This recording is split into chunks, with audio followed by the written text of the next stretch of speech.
In this story, the main character was just an observer of the lives of noble aristocrats, so she knew too well the story of Fionia Felicia, who tried to marry the prince.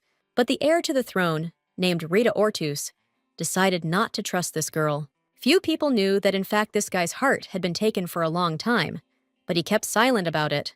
When anger clouds the eyes of the emperor's family, no one dares to oppose their words. But one young lady named Lily Albeolos couldn't stand to see her friend being scolded. The heir had a weakness only for this girl, although he did not want to admit it to anyone. But his emotions betrayed the guy, who was not very good at hiding his feelings. This is how the heroine became a witness to how unpleasantly events unfold in this novel. Since Seraphi Validus came to this world, she has tried to change many things on her own. This scene haunted her even at the moment when the girl in her world read its details. Rita Ortus cruelly accused Theonia of atrocities to which the girl was not involved. The result was that Felicia was forever cursed in society, since everyone obeyed the prince, and the poor girl was forced to suffer for the rest of her life because she fell in love the wrong way. To prevent this from happening, the heroine put in a lot of effort, but did not completely change the plot. Seraphi had long worked for the future of Fionia, who was useful in her plans. She didn't even pay attention to the aristocrat named Looney Mars, although she tried to get closer to her. But the heroine was only concerned that neither Fionia nor Lily would remain close to the cruel prince. Unlike the original story, Felicia had the courage to admit her mistakes this time, so Ortus didn't achieve much in breaking off his engagement to a girl he didn't love. This lady was the first to give up all the obligations of the engagement, just so as not to communicate with the prince anymore. Only Validus knew how great a blow this was for the heir to the throne. No matter how much the girl wanted this, she had no right to interfere with the plot even more. So Rita had every chance of winning the love of his dear Lily Albeolos. The guy's only mistake was that for this lady, friendship turned out to be much more important than feelings. Her face expressed ardent confidence. Despite the fact that Lily had hit the prince himself, none of the aristocrats expected that the young girl would be so obstinate and confident. Even Seraphi did not predict such behavior from Lily, who always seemed timid and obedient to her. But now, for Albeolos, there was no one more important than the disgraced Fionia. They had known each other since childhood, although they had taken very different paths throughout their lives. But this friendship was so dear to Lily that she did not hesitate to give up her princess status for the sake of her friend. Such support and devotion sank into the very heart of Fionia, who usually did not trust people. In fact, it was strange for Felicia to realize that she no longer felt anything for the prince. The girl's heart opened to other people who were always there and loved her. And one of these people was Lily, who was not afraid to object to the heir to the throne himself. That's why Fionia easily decided to leave the banquet with her friend. If before the girls sometimes avoided each other, now all this was forgotten forever. Deep down, Lily had always been drawn to Felicia, even though she knew they were on opposite sides. It was the heroine's support that led the two childhood friends to complete understanding and acceptance. That's why the girls were expected to be grateful to the lady who opened their eyes to men. In fact, Seraphi would prefer to refuse loud thanks addressed to her. But the girls she helped throughout her life wanted to express all their gratitude. So Validus had to humbly accept their embrace, which confirmed their love and care. Previously, the lady would never have allowed any of the noble ladies to behave like that in society. But the heroine remembered that Lily possessed light magic, so she could be useful to her, and legends circulated throughout the empire about how well Fionia dealt with dark magic. So Seraphi didn't resist when these strong girls reached out to her with all their hearts. She herself did not expect that her actions would have such a strong impact on the friendship between the two former rivals. All Validius did was look for ways to return to her native and simple world. And eventually, she even attracted the attention of Orcus Felicia, who was famous for his difficult character. And now this guy did not leave Seraphi's side for a single step, and she had struck him to the depths of his soul. Let's find out how all the heroine's adventures in this world led to this result, and how Validus got into a situation from which she will not be able to return home. This whole story of reincarnation began in the heroine's life about a year ago in the mansion of Duke Validus. As soon as the lady opened her eyes for the first time in her life in this body, a sharp pain pierced her with realization. The girl never wanted to get into a romance, especially one in which she was destined to die soon. And in the end, the heroine had to come to terms with the fact that she was now the daughter of a terrible man. Even a full knowledge of the plot was of little help to the lady who now became Seraphi Validus. The girl was lucky, and she understood the language and text of the novel well, so she quickly adapted to the environment. But this did not reduce the heroine's problems, because the desire to return home grew with each passing day. She remembered well that at that moment, Duke Validus continued to lose everything in gambling. The lady could not expect help from her mother, as she was undergoing serious treatment. The girl's body itself was also in poor condition due to constant beatings from her drunken father. That's why Seraphie was afraid that she wouldn't be able to live longer than her predecessor in the novel.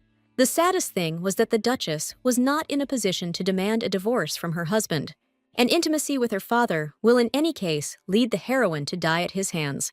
That's why the first thing Seraphie did was go to the library to get books about laws. The girl believed that she could sue the Duke for all his funds if she went to court.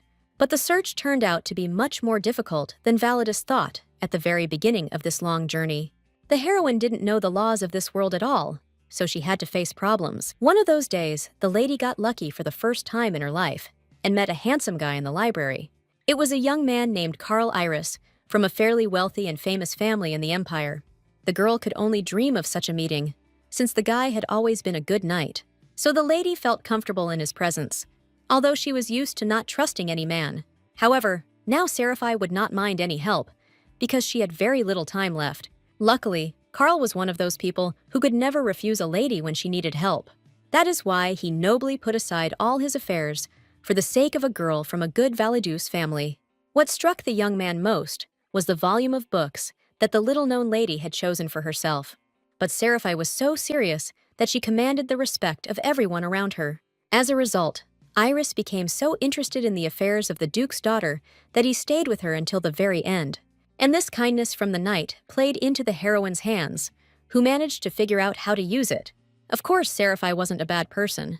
She just desperately wanted to survive in this world, so she had to involve in her affairs everyone who was even a little willing to help. In fact, Carl didn't stay by the lady's side for no reason, because he had heard about her father's cruelty. Iris felt genuinely sorry for this girl, who was trying to find salvation among the laws and rules. He would have been glad to help the lady even more, but Seraphie held herself with the dignity of an aristocrat. Like many in high society, Charles was aware of the cruel life of the Duke's daughter. That's why the guilt of inaction slowly ate away at the young man from the inside, as soon as he met the lady. This is exactly what the heroine took advantage of, since she had a cunning plan and a medallion with her.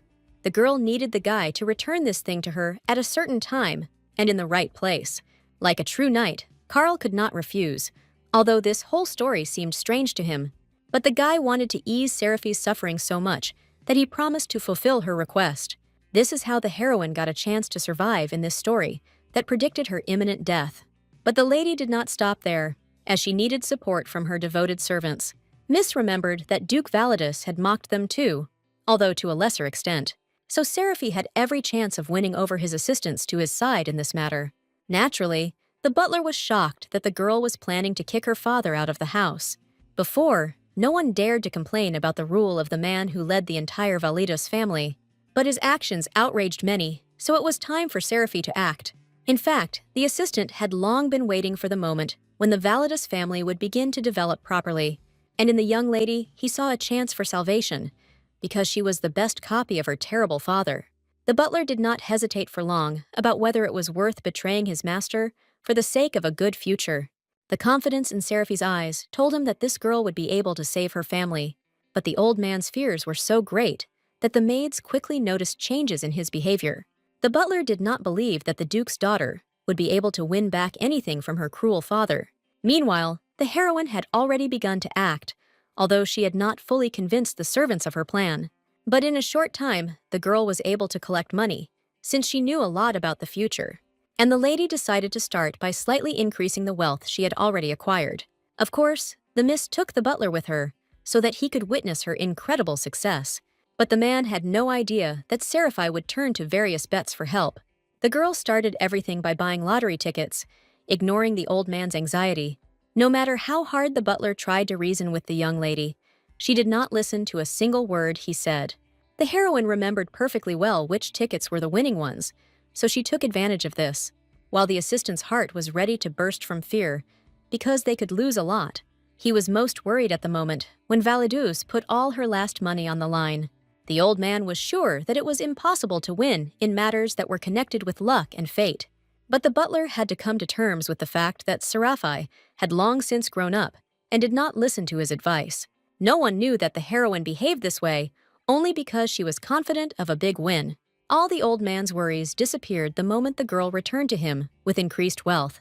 This is how the lady was able to carry out her first plan, laying a brick in the foundation for returning home. The time has not yet come for the lady to reveal her vast knowledge to the people.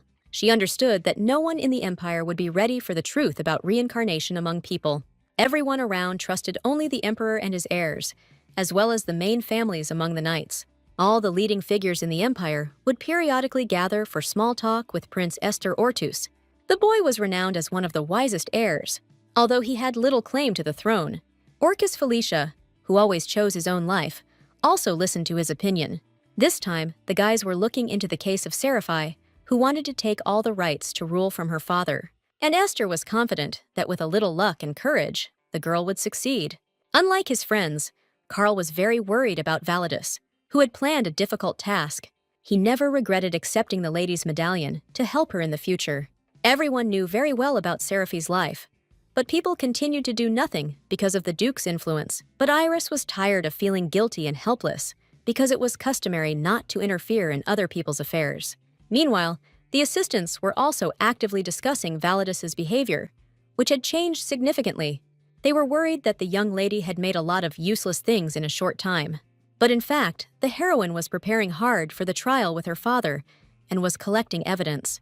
She understood that the Duke had enormous connections, so it was impossible to rely on luck. But the girl had knowledge of the novel's plot on her side, which she used with pleasure. So, in a short time, the lady was able to accumulate a large pile of money, and she started small. That is why the girl managed to acquire a piece of land that will serve her well in the future. Seraphi, until the very end, ignored her assistants, who were not delighted with her actions. Now the lady could only hope that Karl would obediently fulfill her request. There was no time at all, since the butler announced the Duke's return to the estate. The heroine could not indefinitely put off dealing with the man who had caused her so much pain. Her heart trembled with fear at the thought that at any moment her plan could collapse. After all, in this case, the girl will suffer the same fatal fate that was described in the novel. So Seraphi couldn't make a mistake, because her life in this world and her return home were at stake. Duke Validus obeyed no one in the empire, because his wealth was enormous. No matter how much his loved ones tried to stop the man, he ignored all their words. The man liked to spend all his money on gambling and drinking, which cut him off from reality. But for the sake of her plan, the heroine tried one last time to stop her stubborn father. While in her mind, the lady prayed that Karl would arrive at the estate on time. And indeed, Iris did not possess it, since he arrived with the punctuality of a true knight. So it was time for Seraphi's real plan, which wasn't about saving his father at all. Only the butler was privy to the cunning plan that the young lady had long since hatched. Therefore, he calmly let the long-awaited guests into the estate, although he did not expect that Karl would take his friend. Meanwhile, Safari's expression completely changed as she wanted to provoke her father into being rude. According to her plan, the lady counted on her acquaintance arriving in the main hall of the estate on time, so he will witness the moment when Duke Validus, in a rage, attacks the lady who had previously been rude to him. But the girl had to rely on great luck, because she might not get there at the right time. And in that case, the girl would have suffered greatly from her father's blow, so it was a risky move. But this time, Seraphi was lucky, because Karl called Orcus with him, who saved the lady from her father in time. The guy himself didn't expect that his presence in the Validus estate would be so useful to the young lady. Iris was horrified that if he had not come at Seraphi's request, something irreparable could have happened. In fact, the heroine had already managed to mentally say goodbye to life at the sight of her terrible father's wrath. She made a very risky move, which was based on the kindness of the knight she met. And in the end, the girl's plan succeeded, since the Duke fell into a trap due to his cruelty and impudence. Now, the guys would never let this man go just like that, even though he was higher in status than them. After everything that happened, a desire to harm the Duke as revenge flared up inside the heroine. She didn't hesitate for a second before striking the nasty Duke once in front of the knights. Only later was the girl able to sincerely thank the guys for their help in capturing the owner of the estate. Neither Orcus nor Karl were against the lady pouring out her feelings to them after her release. The heroine was only glad that another person had joined her planned protector. In the court situation, she would need any help, as her position in society was precarious. Although the charges against the Duke were justified, he had too many connections. Contrary to Validus's expectations, Felicia was not eager to help her with the court proceedings. Moreover, the aristocrat suddenly quickly forgot about the knight's manners when the conversation turned to further assistance. Seraphai was not the type of person who could tolerate such rude treatment, even from a handsome guy. The gesture the girl showed was understandable to Orcus, although it was not used in this world. But the heroine's expression made it clearer than any words what she had just thought about the poor guy. Felicia was smart enough not to get into an argument with a girl who had recently experienced a lot of stress. Rumors of what happened in the famous Validus family spread among the people within a few days. Many aristocrats sided with the Duke, as they did not understand the full horror of his actions on the estate. So the heroine had to silently endure the fact that everyone around her condemned her for going to court with her own father. Seraphai quickly grew tired of the gossip that now constantly surrounded her, but she couldn't stop people from chatting. But she understood that now any action of hers would be immediately taken into account by other people. When news of Duke Validus's trial first became known, many servants were worried about it. However, the lady did not give in to the general panic, as she always met difficulties with dignity. She was confident that she could provide a good life for the servants, even if she lost the lawsuit with her father. The girl's self-confidence gave people hope that everything would really be okay with them. Of course, the lady could not help but prepare for a difficult meeting with her father in the main courtroom. And to begin with, Seraphie cut off her beautiful long hair, marking a new stage in her life. The heroine was prepared for such changes, but her maids reacted very badly.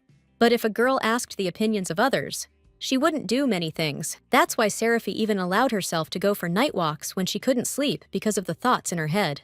That night, she discovered that she was not alone in giving up sleep in favor of thinking in the fresh air. The butler has been thinking a lot about the young lady's situation lately and would like to express his devotion to her. Although the heroine carefully hid it, any support from loved ones was important to her. Although Miss planned to leave this world, she wanted to make it better for some people. Until then, the girl pretended to live happily and was trying only for the sake of the Validus family. But as soon as Seraphai met two old acquaintances, her face lit up with joy at the sight of them. The guys clearly didn't expect to see such a drastic change in Mrs. Appearance. But the heroine still did not pay attention to the opinions that she did not ask others for. The girl was much more excited by the fact that Carl and Orcus took her side in the upcoming trial. But Felicia did not believe in Lady Validus's victory, although he helped her at the request of a good friend. Only Seraphai continued to believe in her own strength, as she had prepared well for her father's trial. When Orcus told his father about this matter, the man also did not believe that the lady would succeed, but he did not prohibit his son from participating in the trial, as it would be a good experience for him in the future.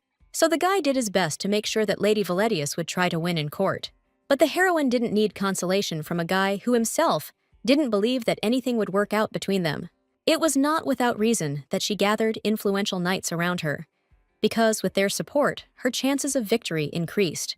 What surprised the girl most was that the trial was held in such a beautiful and luxurious hall of the main building. Even her father dressed up properly, but for some reason, Miss missed this moment. But she didn't take this into account, because according to the law, a case could be won even without a nice outfit. Only Orcus noticed how worried the girl was, because her life depended on the outcome of the trial. In this place, no one was allowed to show their emotions, because it would be considered weakness. So only the appearance of Empress Giselle Ortus calmed the heroine a little from her anxiety. This woman was always famous for her wisdom, so with her, court cases never came to an unjust end. First, she ordered the Duke to speak, and she pinned the accusations of cruelty on his daughter. Naturally, the man immediately started shouting that he never even thought of making fun of Seraphai. But many in the courtroom saw the bruises and wounds that remained on the girl's body after her interaction with her father. However, this moment did not bother the Duke in the least, who believed that the liars would take his side. He remembered that one of the maids always had poor eyesight, which he took advantage of at this moment. Giselle listened in silence to Duke Validus, whose speech became louder and more furious. The man did not hesitate to show all the emotions that were burning within him due to the very fact of this trial. The two friends immediately guessed that the Duke was trying to reduce all the accusations to an ordinary family quarrel, and some of the aristocrats clearly believed him, As they looked at Seraphai with suspicion, the heroine was once again hit by a barrage of condemnation, since girls rarely contradicted adults. Only Fionia thought that this lady was far from being as simple as she seemed at first glance. None of the aristocrats expected that the heroine would bring with her all the evidence of a cruel life. The lady didn't need to go anywhere for them, because all the bruises were still visible on her body. Seraphai had prepared for the trial in advance, so she deliberately invited the drunken duke to beat her. Due to his clouded mind, the man did not remember even half of the blows he had dealt. Only Orcus tried to stop the girl from publicly disgracing herself as she gradually undressed. But Seraphie didn't feel sorry for her reputation, because finally, all the people around were looking only at her. Miss knew that she would have many other ways to survive, even if she ultimately lost in court. Although the lady did not plan to leave the man who had bullied her a lot unpunished, Felicia never expected to meet such a brave girl in her life. Seraphie was not afraid to honestly tell the Empress everything she thought about her own father. Giselle always liked aristocrats who defended their honor to the very end. It was the turn of the Duke's daughter to testify, and the boys were happy to speak in her defense. Even the assistants sided with the lady, as they were glad that their lives would also get better. Moreover, some of the maids were also subjected to cruel treatment, although they kept silent about it before. Only a few people helped the Duke, so they made up accusations against Seraphie. He recalled how the lady had resorted to gambling, which could have had dire consequences. The heroine did indeed play the lottery, but in reality, she had a reason for such behavior. The lady had documented all her victories, so there could be no questions asked of her. The heroine had come up with a legend in advance that she was simply following her good and lucky dream. The Empress could not ignore the fact that the girl won all the bets. The woman understood perfectly well how difficult this was for any person, so everyone was of the opinion that the Duke's daughter was a surprisingly lucky person. In fact, the heroine won only thanks to her knowledge of the plot, but she kept silent about it. The lady knew that this was not enough to make Giselle take her side in court. That's why Miss saved the most significant achievement she's ever received for last. The girl was able to find and buy the land that was once abandoned by the real gods. This place was known to many because legends about it never lied. Many years ago, the gods who left this land left a precious stone on it. All magicians knew well how rare and powerful this incredible treasure was, and by a lucky chance, the heroine became the owner of this land and the stone on it. This information greatly interested the Empress, who was also searching for the abandoned territory. So Seraphie told how, after winning, she paid the salaries of all her assistants. One of the people in the hall also received this money, but still spoke out against the Duke's daughter. However, Lady Validus had no intention of being offended, since her affairs were still going well. Immediately after purchasing the land, she asked Duke Felicia to appraise it, and he confirmed the presence of the stone. His daughter Fionia had indeed noticed that her father had recently been drawn into some interesting business, but she couldn't even imagine that it would be Seraphie who would turn to him after purchasing the land. So, with just one sentence, the girl won in court, because she acquired enormous wealth. The Duke was most angry with his daughter, because she had not told him anything about her plans. The man always believed that Seraphie did not even have enough money to leave the estate, and in the end, she did something that incredibly interested the wife of the ruler of the empire. That is why Giselle listened to the words of Duke Felicia, who helped the young girl. While the heroine was watching the man, something seemed strange to her in his conversation. She remembered that, in the original story, Felicia's family had rebelled against the new emperor, and in the end, she was quickly defeated. Although even Giselle herself listened to her, Seraphie had no answers as to why Felicia's entire known line had fallen so quickly. But now, the lady had no time to think about this nuance, because the Duke was still on her side. The girl had agreed with him in advance that she would give the discovered stone to the imperial family, while Duke Validus had nothing to offer the Empress. At the moment when Giselle announced the verdict, many held their breath in excitement. Even Karl and Orcus did not know exactly in whose favor the Empress would announce her verdict. The woman was always wise when it came to difficult decisions, which is why she was invited to court. And this time, she allowed all rights of rule to be transferred to the Duke's daughter, who proved her case. This is how the heroine won this case, which for many would have seemed impossible. Deep down, the lady had no doubt that she could win against her cruel father, but she saw that Orcus was worried about her until the very end, and even came to support her at the end. Previously, the girl received a scarf from the guy for good luck, and now he allowed her to keep it. The heroine's life in this strange novel gradually improved, and she was happy about it. Finally, the lady had real friends to whom she could trust her life. At that moment, the girl accepted with dignity the congratulations that she had earned after the trial. In fact, she had no plans to relax, even with such good friends by her side. The heroine remembered the entire plot of the novel well and was going to use it to the fullest. And now the lady had chosen a new target for herself, with whom she was going to establish a strong friendship. Fionia Felicia was known to everyone as a powerful magician, so Miss couldn't ignore her. But right now, the aristocrats were all around the Duchess in delight, so she couldn't leave. From now on, Seraphi's whole life would be like this, so the lady had to get used to it already. She knew how to enjoy the little things, so she was pleased that she had attracted Orcus to her side. While everyone around her was congratulating the Duchess, she tried not to think about the paperwork at the estate. But after the trial, she still had to return home soon, as the heroine was very tired. All the girl dreamed of now was to eat, take a warm shower, and go to bed. But the assistants believed in the lady's victory in advance, so they organized a banquet for her. The lady could not even imagine that in such a short time, she would become so close to her father's servants. She was only too happy to share with him the delight of victory, because now life promised to get better. As soon as Seraphi allowed the servants to eat with her, Marin immediately pounced on the food. For the first time in their lives, the assistants received such a good table, because the Duke had always been cruel. The lady remembered that her father did not really take care of her husband, so she should visit her. The girl's heart sank with anxiety at the sight of her mother, who was still locking herself in her room. Now that Seraphi had won the case, the woman no longer had to hide from her strict husband. Miss was afraid that her mother would continue to love her father, whom she had married voluntarily, so the heroine couldn't help but tremble as she tried to catch Irene's frightened gaze. It turned out that the Duchess blamed herself for not leaving the room while her daughter was struggling. And in the end, the woman saw how strong the girl had become during her struggle with her cruel father, so she didn't hold a grudge against Seraphi for separating them from the owner of the estate. Irene understood perfectly well that her life would only get worse due to the presence of this man. The heroine did not expect that her mother would be on her side after all the love she felt for her father. She came to the woman to support her, but in the end, it was she who needed consolation. It was only in front of Irene that Seraphi finally admitted how difficult it had been for her all this time. So the support and understanding from her mother came in handy, as they gave the lady strength. Meanwhile, business was pressing, and the lady needed to take care of new outfits for herself.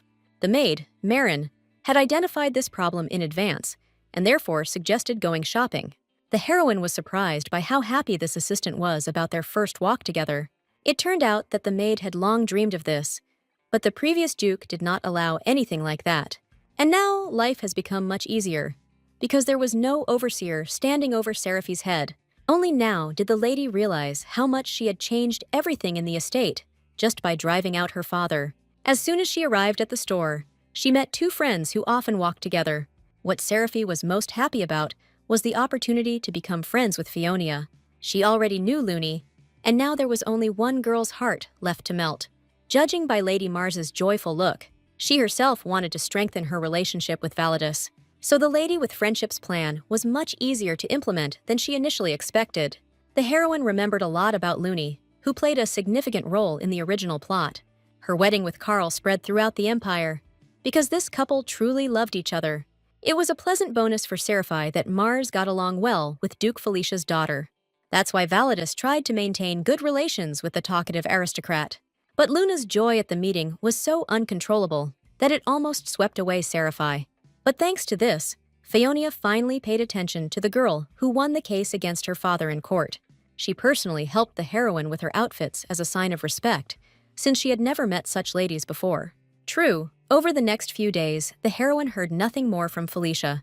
Although the outfits from Fionia arrived in perfect order, the lady felt a little sad due to the lack of communication. She had no idea that the butler had already prepared a huge number of letters for her. After winning the court case, Duchess Validus gained incredible popularity, and this is what she achieved. Now, Miss needed several days to sort through all the papers sent from the aristocrats. Since the heroine remembered all the important families well, she easily discarded unnecessary letters.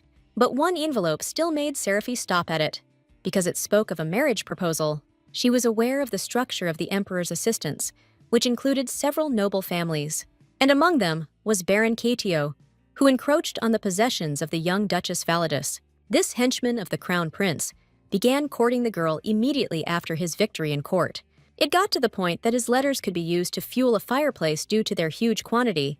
The heroine assumed that her promotion would bring more responsibility, but there were also problems. So, within a couple of days of her new status, the lady had time to think about opening a funeral business.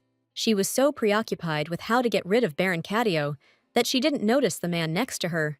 It turned out that Orcus had come to visit the girl to check how she was coping with things. The lady staggered in surprise, so the guy had to use his reflexes and save her.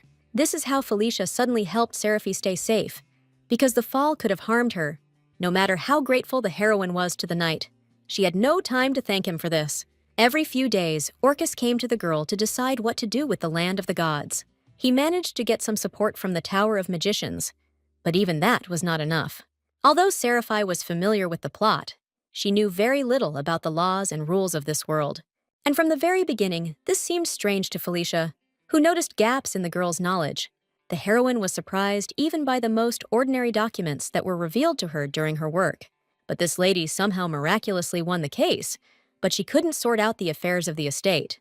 But the guy was in no hurry to bring any accusations against the girl, because he had nothing to scold her for. He liked Seraphi for her character, which was very different from the submissive behavior of other ladies. During their conversation, the lady increasingly thought about whether it was possible to tell Orcus the whole truth about herself. In the novel, this man was described as a cruel and immoral villain who could not be trusted. But the girl saw a completely different person in front of her, who constantly supported her. The guy treated the recent marriage proposals with the same disdain as she did. He had heard about Baron Cadio, who wanted to find a wife, but did not expect such a turn of events. Unlike Seraphi, Orcus was well aware of how the aristocrats tried to maintain hierarchy, so only the girl was angry at the fact that the Baron proposed to her in a regular letter. That's why he advised the lady not to simply ignore the Cadio family. Initially, it was a family that served God and did not use money at all. But everything changed the moment their ancestor found a huge amount of gold in the area. So it was not surprising that Baron Cadio was now trying to get closer to the famous Duchess. Felicia knew that none of the noble families would be able to say anything against the decision of this family. Only now did the girl realize that Baron Cadio had not actually treated her very well. But his status and power allowed any person from this family to lay claim to another family. Over the many years of their rule over a certain territory, the Cadio were able to achieve great wealth, so they could afford to spend money left and right, since their land was almost inexhaustible. These people were unable to ignore the fact that the land of the gods was found by some girl. Now, due to the territories she has acquired, the heroine has become a tasty morsel for many. The girl had no illusions about the sincerity of the Cadio family, because they only wanted profit. She was prepared for the fact that along with great power would come great responsibility. Like many noble families, the aristocrats pursued the lady only for the sake of spreading her influence. This is precisely what Fionia indirectly tried to warn Seraphi about during their conversations. The Empress also knew about this, but she still sided with the Duke's daughter in court. Even the wise Orcus could not help the lady who found herself in a difficult situation. The guy went through this stage in his youth, although some girls still ran after him. So he understood perfectly well what a difficult period this was in the life of the newly made Duchess. Only Seraphi hoped, until the very end, that the changes in her life would not be so drastic. That is why Duke Felicia's son so diligently helped the girl in her business affairs. Since he lived in this world all his life, he remembered well all its cunning laws and complex rules. But the heroine still too often did not listen to the guy's advice. Even when they arrived in her new territory, the lady was unaware that Orcus's father was originally unable to use his magic on this land. So, if something happens to Seraphi, the Duke's son will not be able to help the girl without her permission. For some reason, only powerful spells worked in this place, while all the others faded away. As evidence, the guy cited his aura, which he materialized for clarity. As soon as Lady Validus became wary, the young man's magic immediately decreased in size. Seraphi had never experienced magic being safely observed by anyone before. Only Orcus revealed the truth to the girl, since he tried not to hide anything from his business partner. For some reason, this land sensed the lady's emotions and protected her when necessary. But the heroine didn't remember such an important moment being described in the original plot.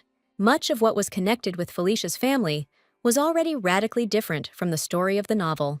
Now, the girl did not see any reason for this family to rebel against the emperor. At the same time, Baron Cadio acted as if he was actually the villain in the world the heroine had entered.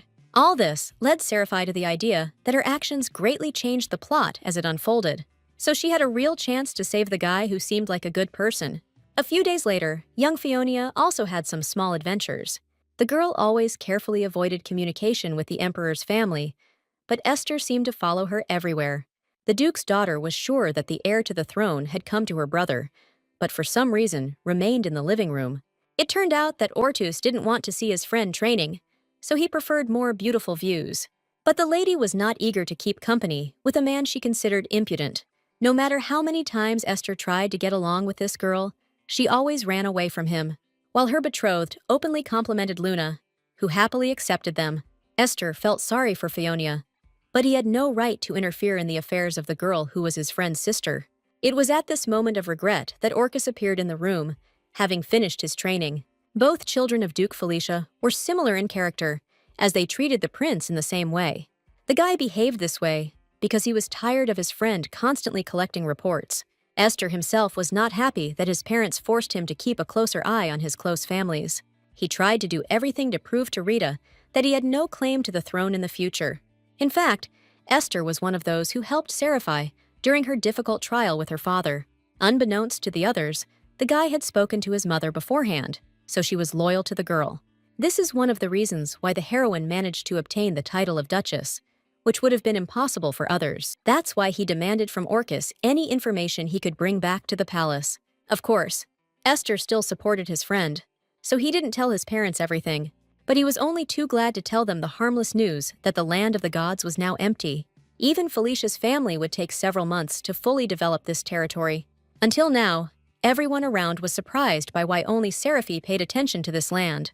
For generations, the Ortus family has searched for the forgotten territory, but no one has ever found it before. But what surprised Astir most was that Orcus suddenly tensed up when the conversation turned to Seraphie. A logical question arose about what kind of person the son of Duke Felicia saw this girl as. Despite popular prejudice, the heroine managed to remain a good and far-sighted person, but only a few knew about the determination and self-confidence that the girl brought into this world. And to Orcus, she reminded him of a cute puppy who was loyal, but remained stupid in some matters. This answer clearly went beyond what the heir thought about Duke Validus's daughter. In his mind, dogs were much more dangerous creatures than Orcus thought. While Felicia meant that the lady was a sweet and funny person by nature, but Esther never managed to understand his friend's train of thought. But he did meet Sweet Looney upon returning home. The guy was not ready to meet the girl who had always attracted him with her beauty, but he was even more surprised that Mars was walking in the company of the young Duchess. Seraphie actively tried to establish relationships with women, so she did not refuse to communicate with them. The heroine remembered this guy as the man who sided with Felicia's family.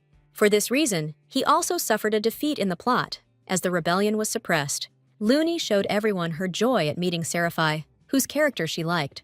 And Esther could not upset the girl by saying that the newly minted Duchess could hardly be trusted. But in fact, the heroine herself was not happy that she had now officially become Validus. That's why the girl surprised everyone around her with her request not to address her by her title. But Seraphie's wishes were not destined to come true, because her status imposed responsibilities on her. This is what Lady Esther explained, who continued to call her Duchess Validus. It wasn't even all this that worried the heroine, but the fact that in this world there were many differences from the original plot. Take, for example, the fact that the heir and Looney communicated well with each other. But in the original novel, Esther was on the side of the Felicia family, which fell at the hands of the emperor, and Looney followed the path of her love, which supported the future ruler in everything.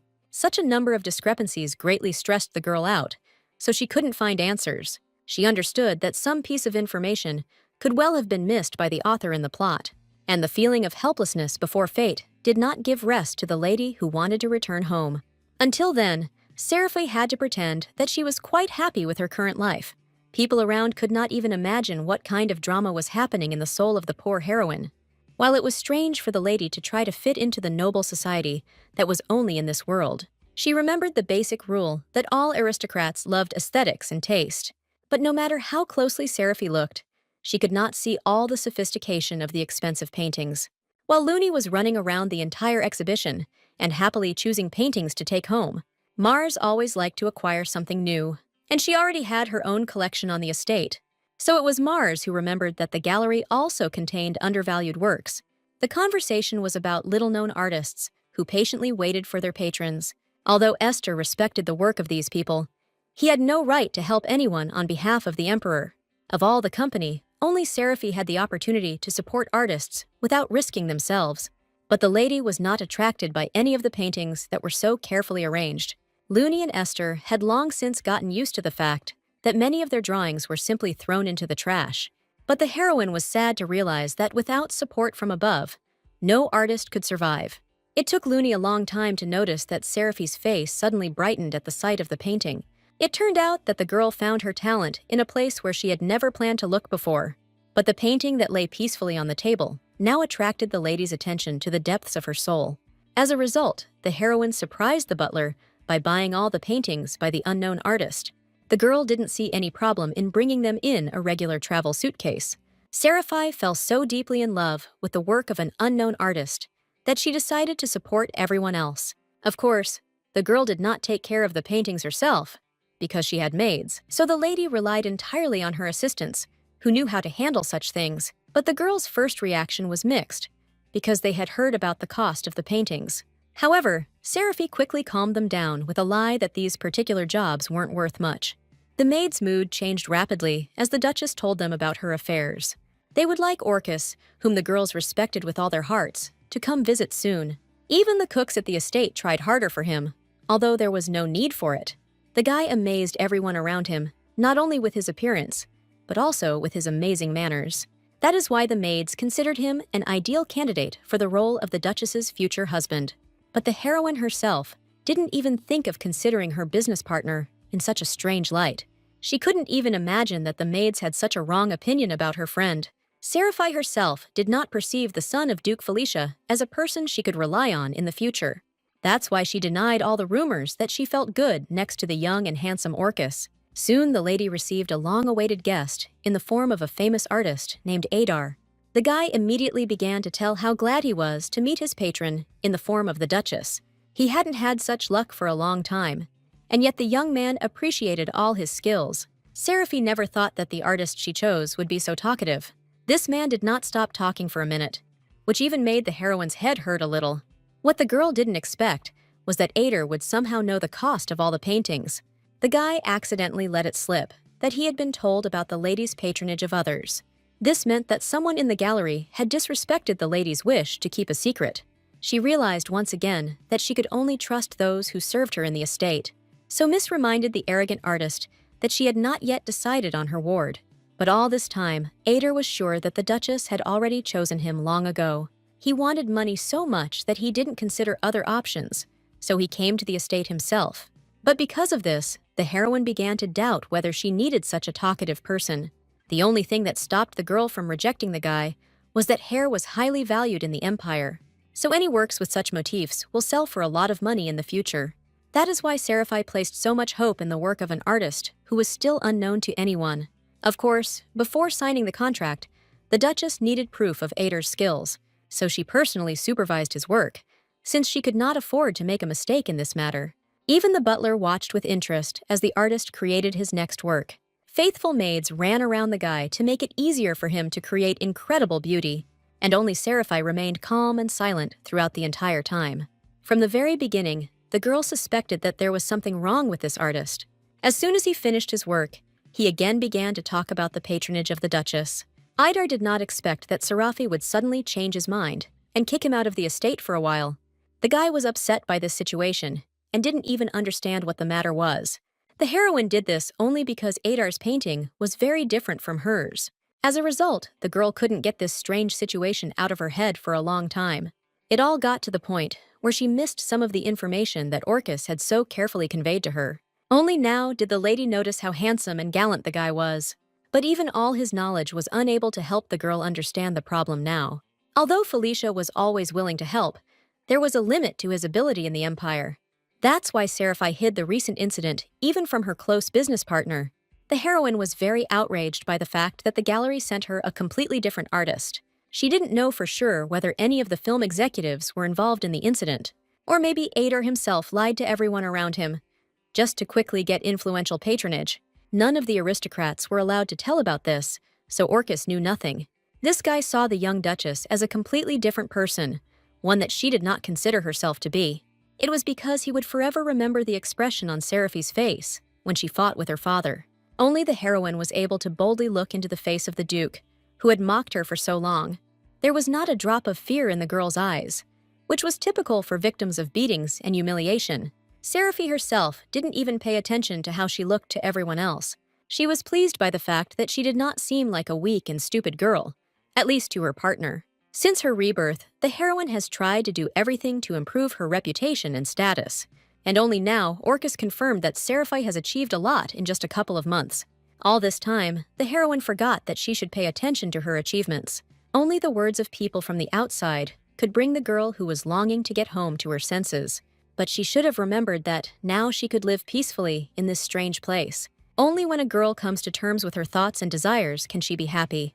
Although Orcus didn't say much to the lady, he could clearly see how something was gnawing at her inside.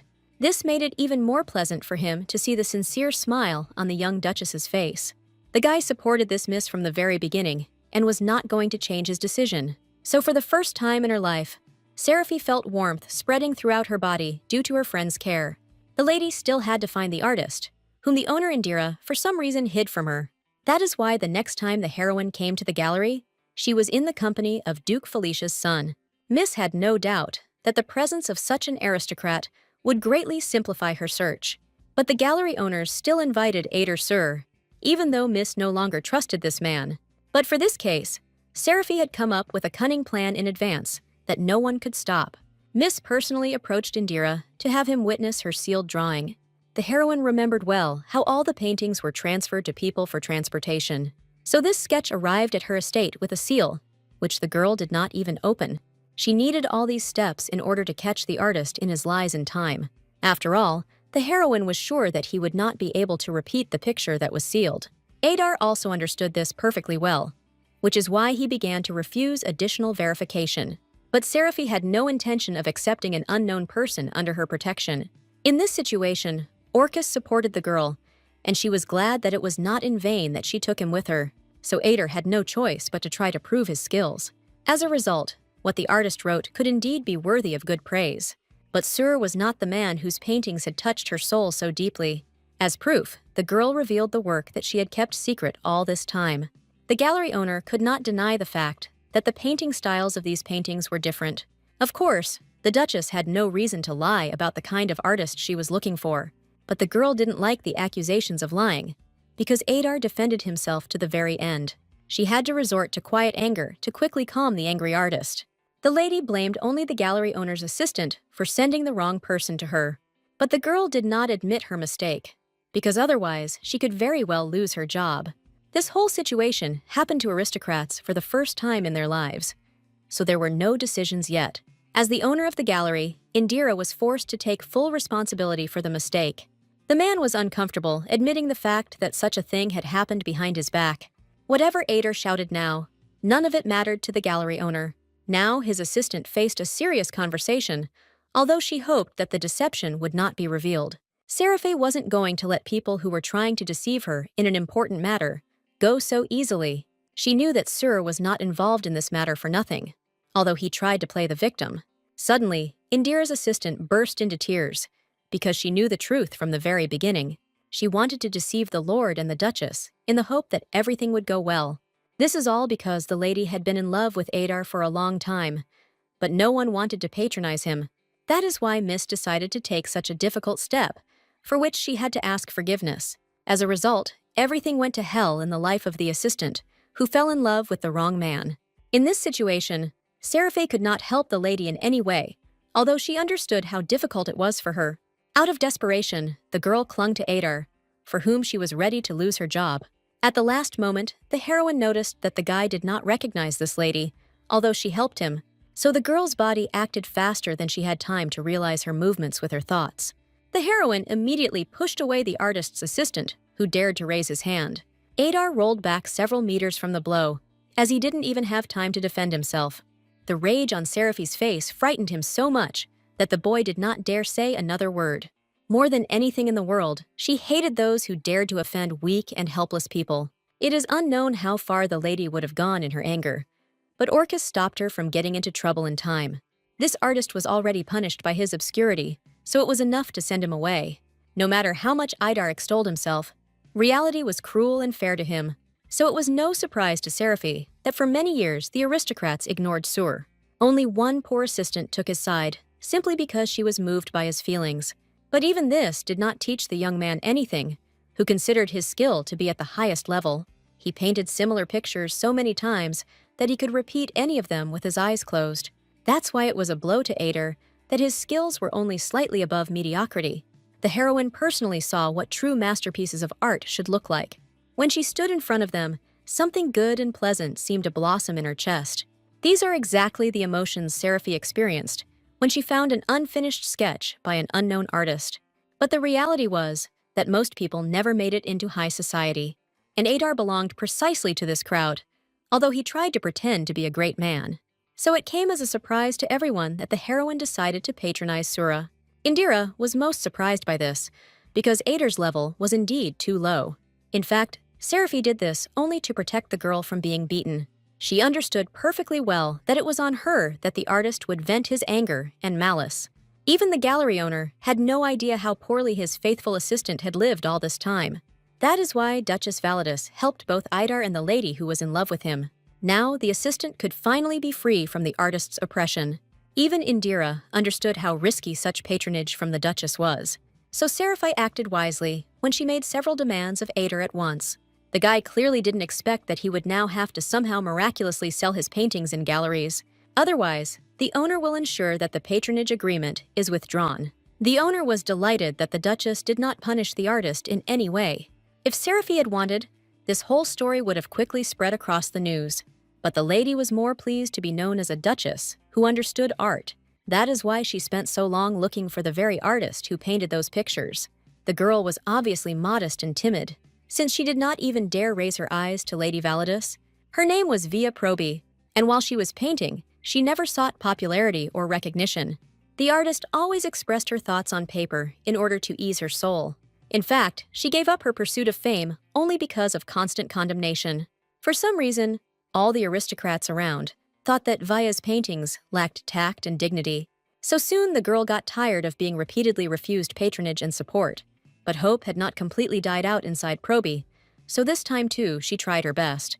The artist looked closely at the Duchess's face, trying to read her emotions in advance. But it still came as a surprise to her that Seraphi had taken patronage over her. Via was ready to burst into tears of happiness right there on the spot, because she had always dreamed of something like this. Immediately after this incident, much changed not only in the life of the little-known artist.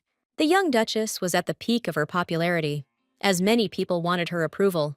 So soon the heroine was covered from head to toe with letters that came from people.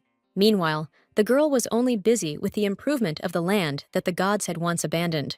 But even the son of Duke Felicia heard about how quickly the young Duchess managed to become famous. Seraphi didn't initially expect such a good result, but it worked to her advantage. Now money poured into the Validus family from all sides, as many wanted to become closer to her.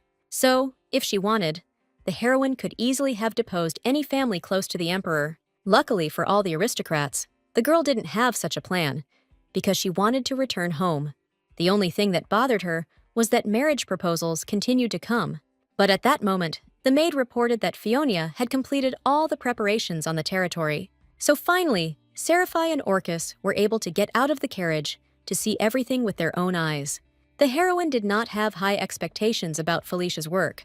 Although she wanted to finish everything, she understood from the very beginning that they had taken on the difficult task of improving the land. But the lady was not afraid of difficulties, and so she involved the Duke's daughter, Felicia, in this matter. Fionia was famous for her ability to analyze any land, which she was now helping with. Meanwhile, the heroine admired the beauty of the girl she had been trying to befriend all this time. She couldn't help but notice how similar the brother and sister were in character. When Fionia started working, it was as if the whole world was transformed around her, all because the girl devoted herself completely to magic and was not distracted by anything else. Orcus personally had seen his sister's powers before, so he wasn't surprised by anything. But the heroine never got to observe the actions of Duke Felicia, who quickly finished. So the girl personally saw the difference in magical powers between the father and his daughter. Fionia always tried to be the center of attention to prove that she could do a lot. And Seraphi didn't see anything wrong with that, as the girl looked confident and ambitious. She planned to make this lady a master of the magic tower so that she could return home. Orcus always believed in his sister's powers, but he was surprised that Seraphi also supported her. Previously, the guy had encountered the fact that everyone rejected the very idea of the mistress of the magic tower. But then he met the Duchess, who did not prevent women from becoming leaders. The heroine possessed wisdom beyond her years, so she saw that her brother sincerely loved his sister. Even if they quarrel, Orcus never holds a grudge for long, but is the first to make peace. While they were talking, Fionia was using her magic to compact the earth. Other mages desperately cast protection on the area to prevent the girl's powers from spreading throughout the area. A little more, and their efforts would not have been enough to contain the magic of the great Fionia. But the Duke's daughter quickly found that very crystal, so she no longer used her powers. The girl was glad that her search ended almost in an instant. And now the enormous riches that this land held were revealed to everyone. The heroine suspected that she would soon become even richer, but the money she received exceeded her expectations. This is how the long-term work of extracting magical stones from this land began. The girl tried to keep an eye on everything that was happening to ensure that there were no cases of theft or robbery. The heroine's heart beat faster with joy because she could only dream of something like this before. And now, the assistants were quickly extracting stones that promised to bring huge profits. So the look of delight never left Seraphi's face, and she was unable to hide it.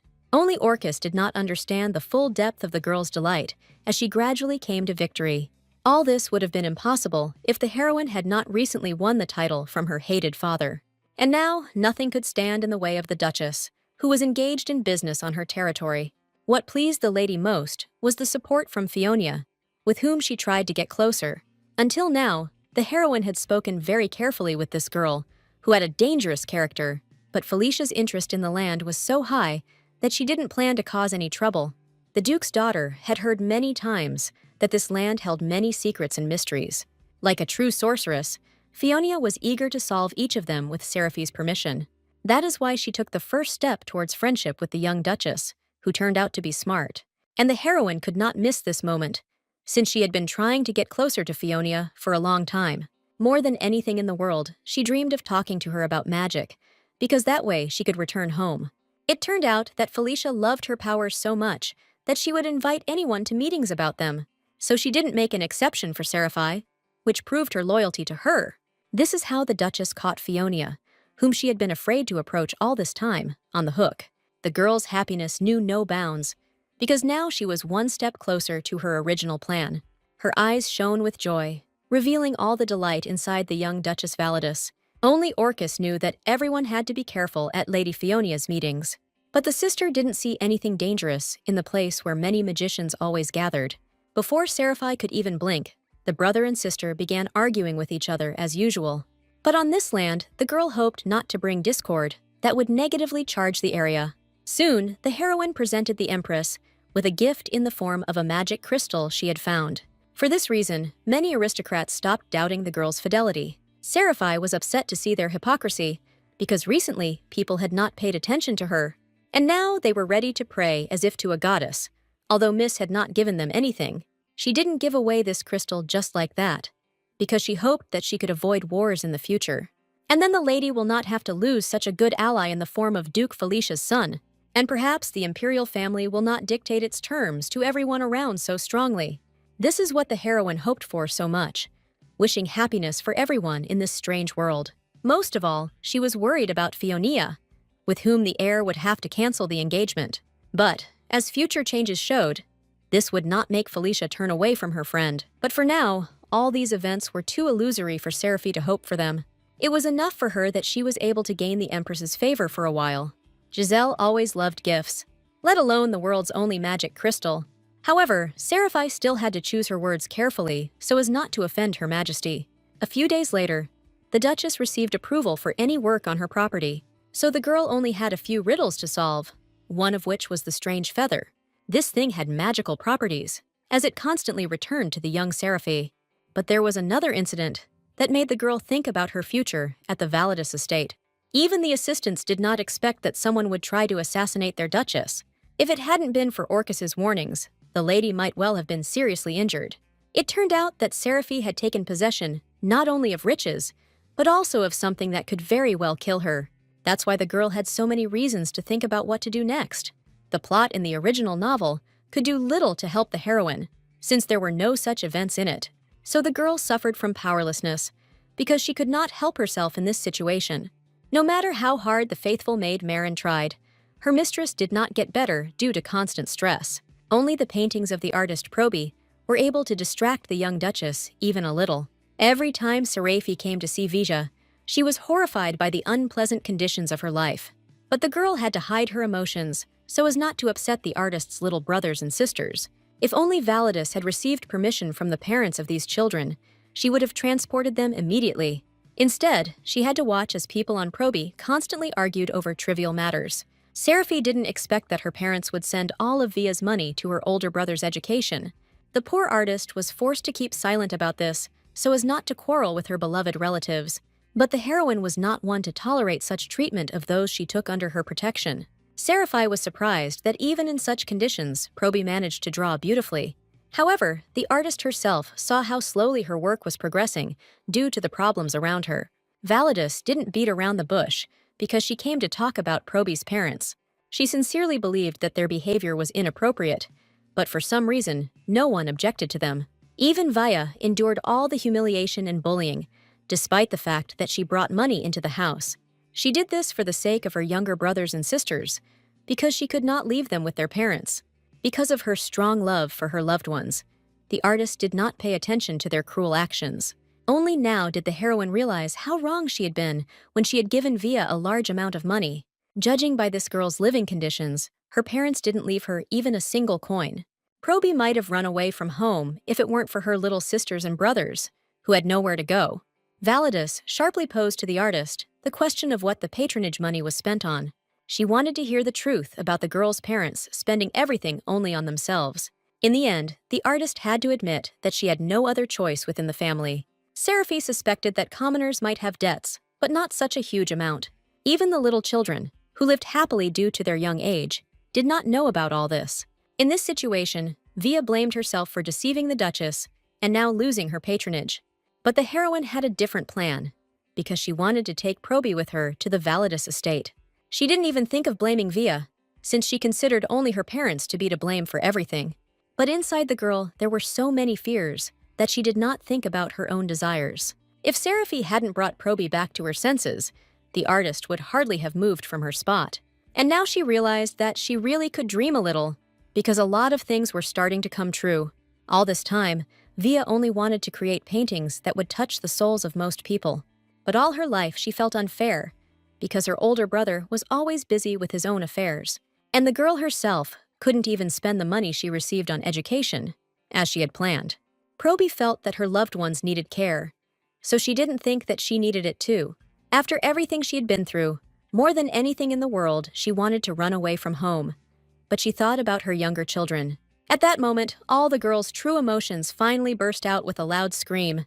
Seraphi responded with a smile to the strong desire to live that Via was hiding.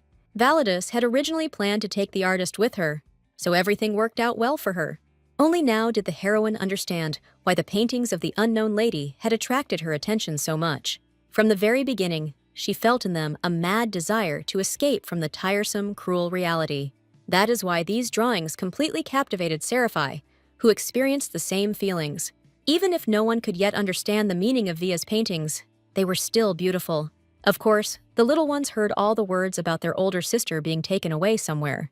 But the lady had no intention of leaving these children in the care of terrible parents. She saw that the children were growing up good and kind, and they could not be allowed to fall into despair. Despite all the difficulties, they tried their best to stick together to protect each other. So the middle sister was ready to earn a living to feed all the younger ones. In response, Seraphi demanded that all the children in the house immediately pack their things for the move.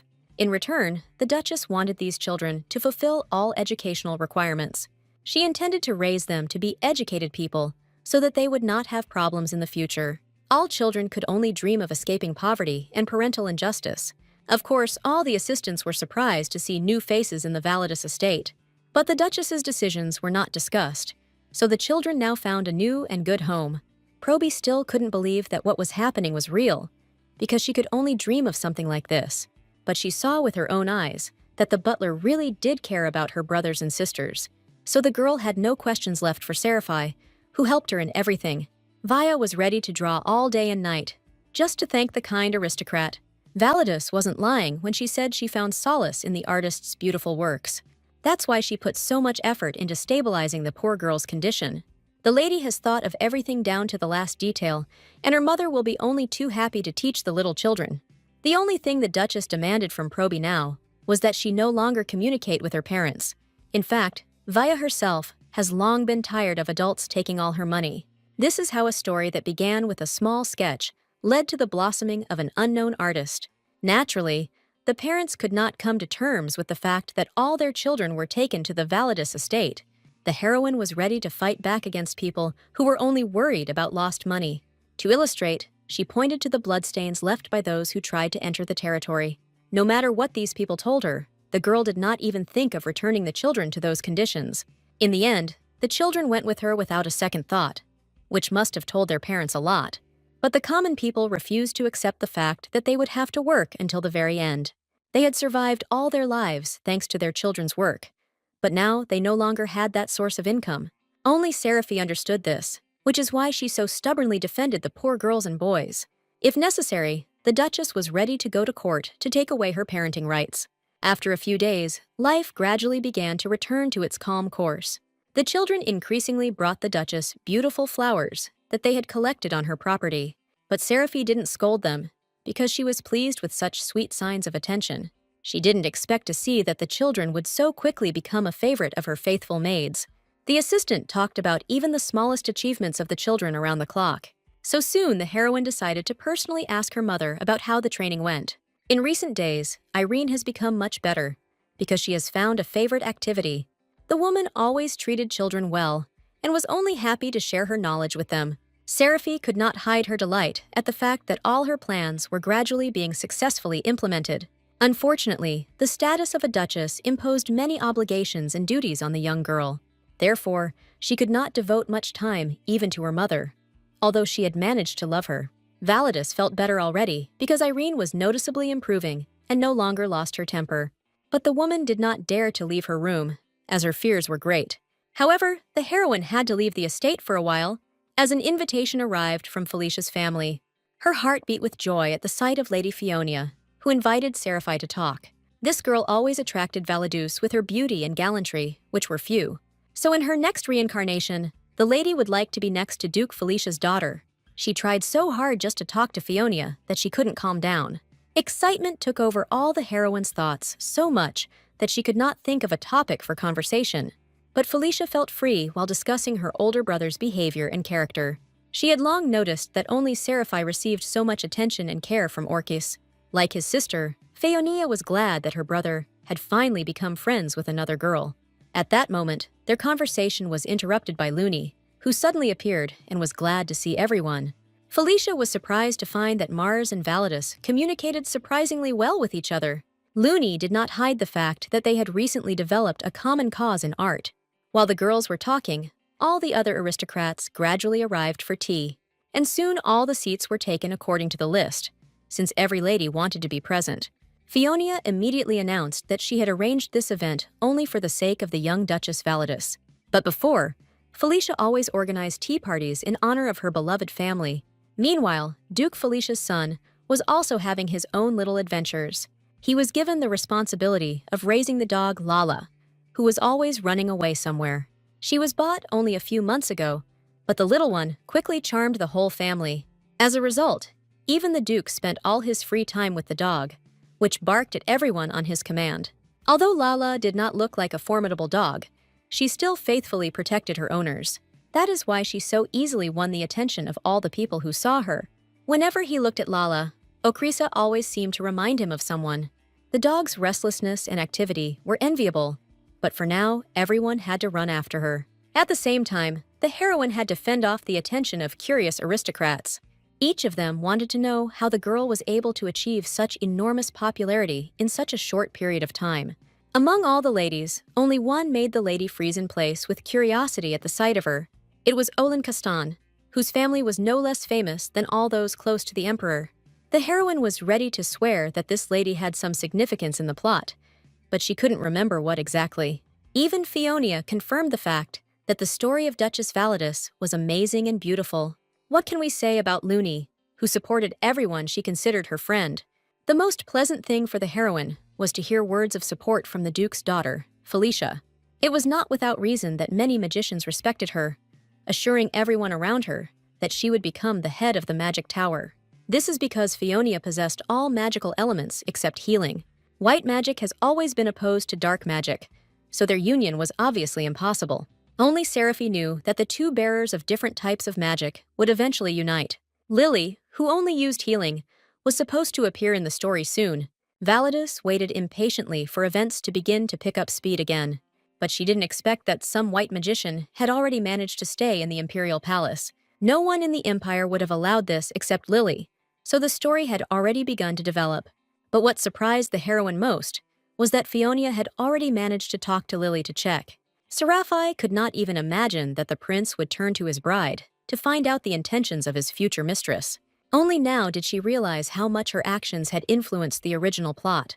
So there was a chance that Fionia herself would refuse the unpleasant engagement with the heir. While the lady was deep in thought, all the other aristocrats continued to spread rumors. They always enjoyed discussing gossip, and now they had an excuse in the form of Lily with white magic. Seraphi tried desperately to follow the conversations, but the influx of information was too much for her to handle. So in the end, the lady focused on communicating only with Looney, since that was the easiest thing to do. The girl with shining eyes proved to her friend that any person can change over time. The only exception was her father, who constantly spent money on drinking and gambling. As soon as his finances ran out, the man turned to the Duchess's savings. But all of Validus's words about changes in behavior were just lies, so he could continue to spend everything. However, Irene loved her husband so much that she forgave all his mistakes and cruelties every time. As soon as the heroine realized that her father had become a missing person, she decided to go to court. Everyone around still thought that the lady had acted too cruelly towards the Duke. But experience from a past life told Seraphi that it was not worth relying on other people. If only they could change on their own, the Validus family would already be living differently. But the situation with the Duke repeated itself again and again, and the lady could no longer remain silent and look at her. That's why the heroine wasn't afraid to become a villain for her father, just to save herself and her mother. She learned an important lesson about not wasting your life for people who don't love you. As a result, her fiery speech touched the hearts of many aristocrats who loved freedom. The Duchess herself did not expect to cause such a stir, as she was simply sharing her opinion. But every noble lady suddenly decided that she would not waste her life on unworthy trifles. These girls were quickly inspired by the proud examples of their peers, who were building their own lives. Even Fionia was impressed by Seraphi's speech, although she initially supported her decisions. Suddenly, in the midst of this animated conversation, a small dog appeared and attracted attention. Duke Felicia's daughter immediately recognized Lala, even though no one had invited the puppy to the event. Ideally, Orcus should have been watching the dog at this moment, but for some reason, she appeared alone. As soon as Fionia thought about this, her older brother immediately came running to catch the escaped Lala. It turned out that he had completely forgotten about the tea party between the ladies, but the dog had sensed a crowd of people. This is how the guy accidentally ruined his sister's event, because it was only for women. But he got the opportunity to talk to Seraphi, whom he hadn't seen for some time. Orcus was always interested in knowing how the young Duchess Validus was progressing. The heroine herself happily shared with the guy everything that happened in her life during his absence. What impressed the Duke's son most was that his sister looked different for some reason at the tea party. Usually, he didn't pay attention to how beautiful Fionia had grown as she grew up. Seraphi felt awkward, hearing the guy say that he never perceived his sister as a girl. Instead, she wanted to know how long they would continue to play the role of hated rivals in public. All this time, they avoided each other only because they were being followed.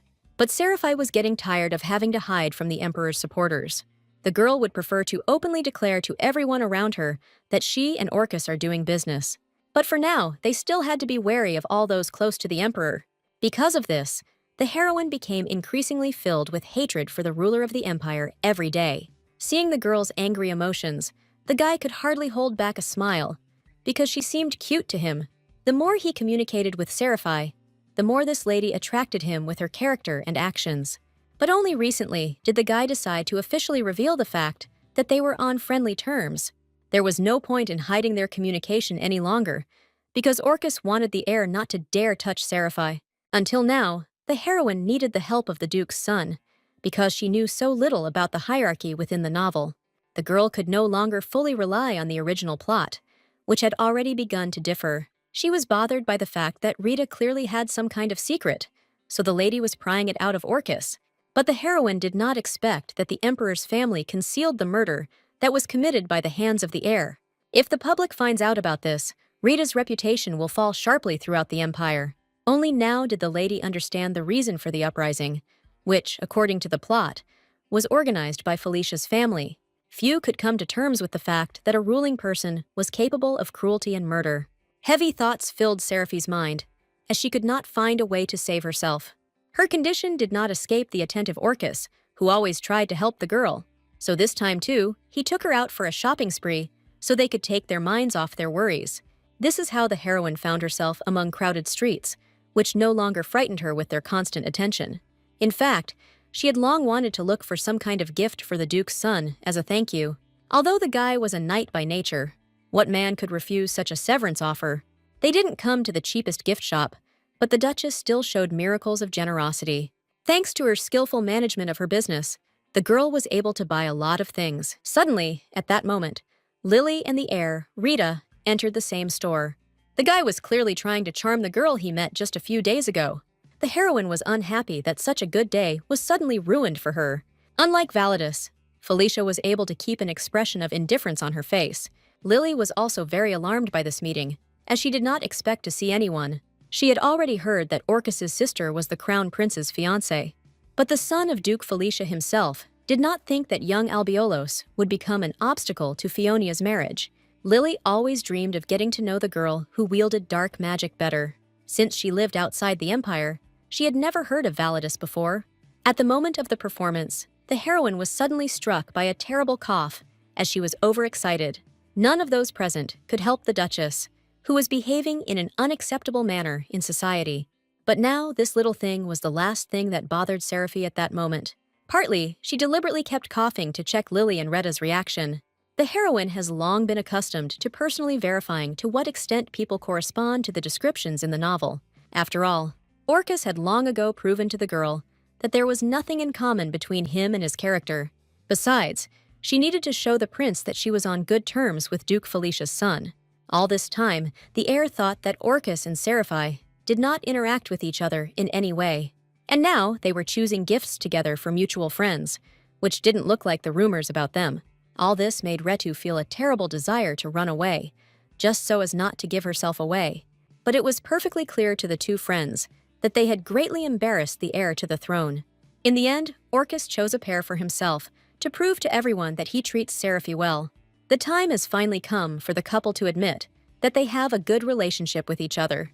As soon as the prince and Lily walked away, the heroine finally showed her sincere emotions. Felicia completely shared the girl's anxiety, since he did not expect to see those two in the company. It was more like Albiolos felt like a hostage in the imperial palace. But in this situation, no one could help the poor girl who was of interest to the heir. In fact, Seraphi knew in advance how Lily would perceive communication with the prince. That's why she secretly invited the girl to the magic tower, where she always dreamed of going. This proposal was a breath of fresh air for Lily, who didn't know where to escape from Rita. And now, communication with an influential sorceress in the person of Fionia was ensured for young Albiolos. Seraphi cleverly conveyed this message to Felicia along with a gift of earrings. She had so much to do in the near future that the lady barely made it to the opening of her friend's store. So she didn't expect that Count Mars would meet her personally, because it would be a great honor for him. Looney stood modestly behind her father, as he still had a lot of control over her actions. But the heroine's attentive gaze did not reveal any problems in the relatives' communication. On the contrary, father and daughter sincerely loved each other, although the Count overdid it with his care. But Looney always accepted Mr. Mars's support with dignity, and did not take offense at him. Seraphi was pleased to see that at least one father could actually be called by such a nickname. Count Mars was always good-natured, even though he was stubborn in his decisions. It was only because of this trait of his that Looney was periodically embarrassed by her father, who did not watch his words. But the joy of her friend coming to the opening of her store quickly replaced all other emotions. As soon as they entered inside, Mars's face quickly changed because she loved every single thing here. Seraphi immediately realized that this girl had good taste in things, even if her father didn't support her. More than anything in the world, Looney was delighted with the modest praise from Duchess Validus. The lady had always dreamed of opening her own store, but until now she had never had the opportunity. And now, after so many years, the girl's dream has finally come true, although not without difficulties. So the kind words from Seraphi, whom she respected, were so important to the Count's daughter. Looney was used to the fact that many in her family hindered the development of her business because they did not believe in her. As soon as some kind of trouble happened, relatives began to dissuade the lady from going to the store. So Mars soon began to feel like she had been raised only to have a successful marriage. It was only by a miracle that the girl was able to insist on achieving her dream. And now, Looney had an important matter for Seraphi because her store was in danger of being set on fire. The heroine had already heard that some places were being attacked by arsonists, but she did not want to interfere. And in the end, she accidentally found herself drawn into the plan of two friends who were going to catch the offenders. In fact, Seraphi would have preferred to stay at home, but it was as if someone had asked her opinion, so she had to take part in a secret plan for the girl who hoped for luck. In the Duchess's opinion, Looney and Fionia were acting too relaxed for their tasks, but the heroine was in no hurry to bring the girls to their senses, because their mood was partly useful. In fact, Felicia was only fooling around to make Mars feel more at ease. But as soon as Seraphi started talking about business, Fionia also immediately became more serious. A quick analysis helped the Duchess realize that arsonists would indeed come to this place. She was sure that these people would want to prevent the Mars family from opening their store. And soon, unknown men actually appeared nearby, carefully hiding their faces. They were fully prepared for another fire, which they had started before. But this time, the girls were fully armed, because they planned to put an end to the arsonists. Fionia's magic was so powerful that no mage could handle it. What can we say about ordinary people who did not possess any powers at all? The girls left no chance for the arsonists who were harming the people around them to escape. As they fled, the cloaks fell from the boys' faces, and Looney recognized them as her family's servants. The lady always suspected that her relatives would continue to interfere with the fulfillment of her dream, but now she was finally sure that no one could be trusted. The girl was completely overcome with anger, because she trusted her loved ones until the very end, and they betrayed her. If before there had been at least a drop of hope left in her, now Looney had put all feelings aside. It turned out that Looney was unable to remain sad for long, because in a second, she was already ready for revenge. It was not for nothing that Mars bore such a surname, because there was more militancy in her than femininity. Fionia was always on Luna's side, no matter what plan the girl chose for herself. Felicia only had questions for Seraphi's, since she had heard about her activities behind her back. The whole point was that the heroine advised Lily to train the Duke's daughter. But Validus had another surprise for Fionia, because she started dating her brother. This news came as such a surprise to Felicia that her cry of joy spread throughout the area. A few hours later, Looney visited her parents, who pretended not to know anything.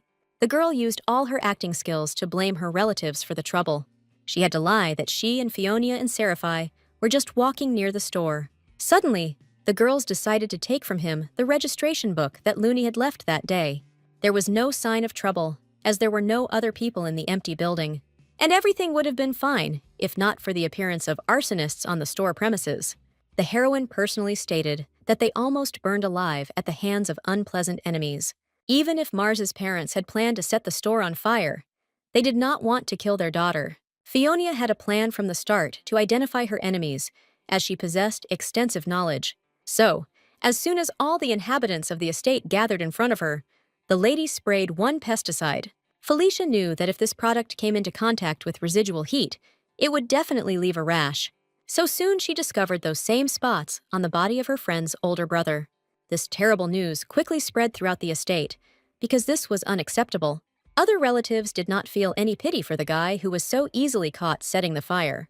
The young man had no choice but to accept responsibility for the attempted arson. Count Mars's face showed how ashamed he was of his son's poor upbringing. From the very beginning, the heroine felt that something was wrong in the family because no one was worried about Looney's health. But the girl almost got hurt in the fire, although she was able to successfully prevent it. This family's behavior was the last straw for the lady, so she pushed her father away. If before Looney still somehow trusted her loved ones, now she saw with her own eyes that they did not love her. That's why she threw a loud tantrum right in the middle of the estate, which she now disliked.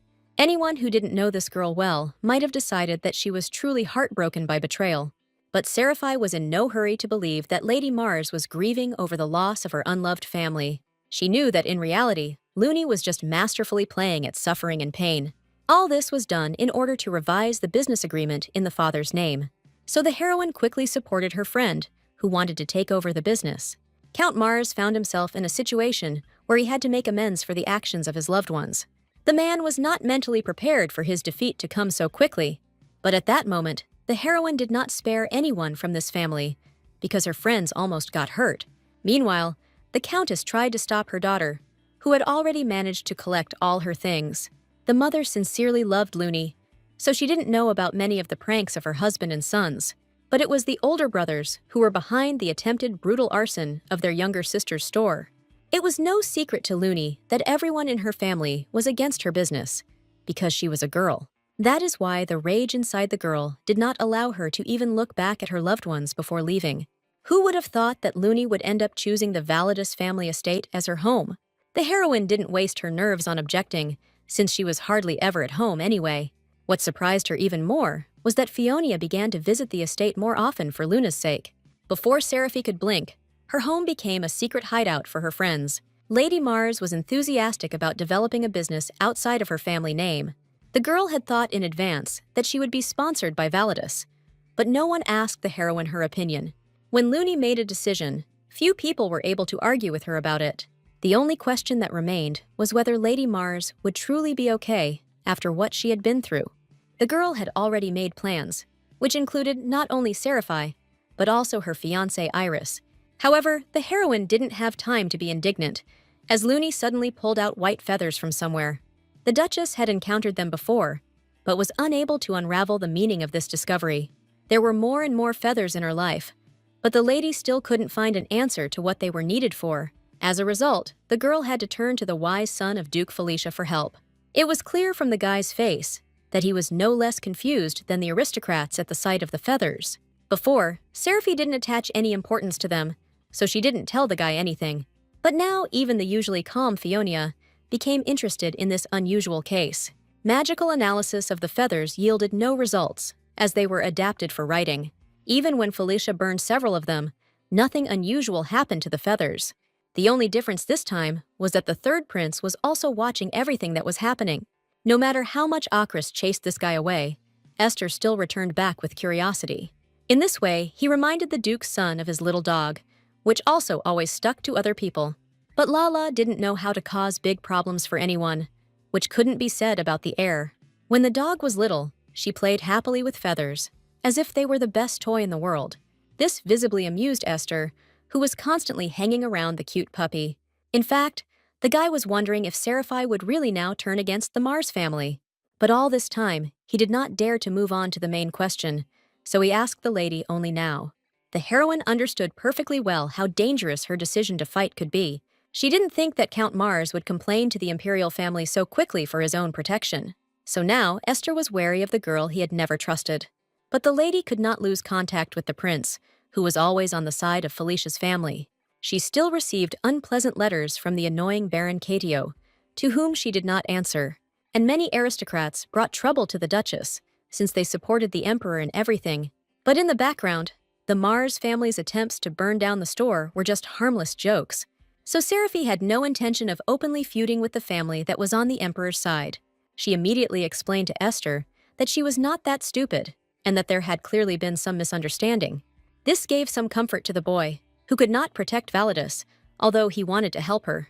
Suddenly, a sharp cry from a frightened Luna interrupted the peaceful conversations of friends on the estate grounds.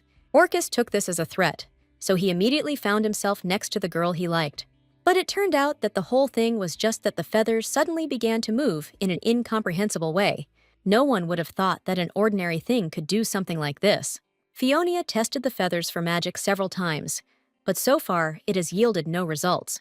An interesting guess pierced the heroine's consciousness, so she rushed to the experimental pit. Felicia had blown up the feathers in this place a few minutes ago, but there was no trace of them left. Although Orcus began to communicate with Seraphi more often, he still could not understand her train of thought. But most of all, the young man was embarrassed by the fact that the lady affectionately called him in front of other people. The Duke's son never got used to the fact that they played the role of lovers for the whole society. As a result, by the end of the day, the lady was so exhausted that she was not happy about the arrival of Count Mars. It was clear from the girl's face that she was not thrilled about talking to this man. If only the Duchess could, she would immediately throw this man out of the estate.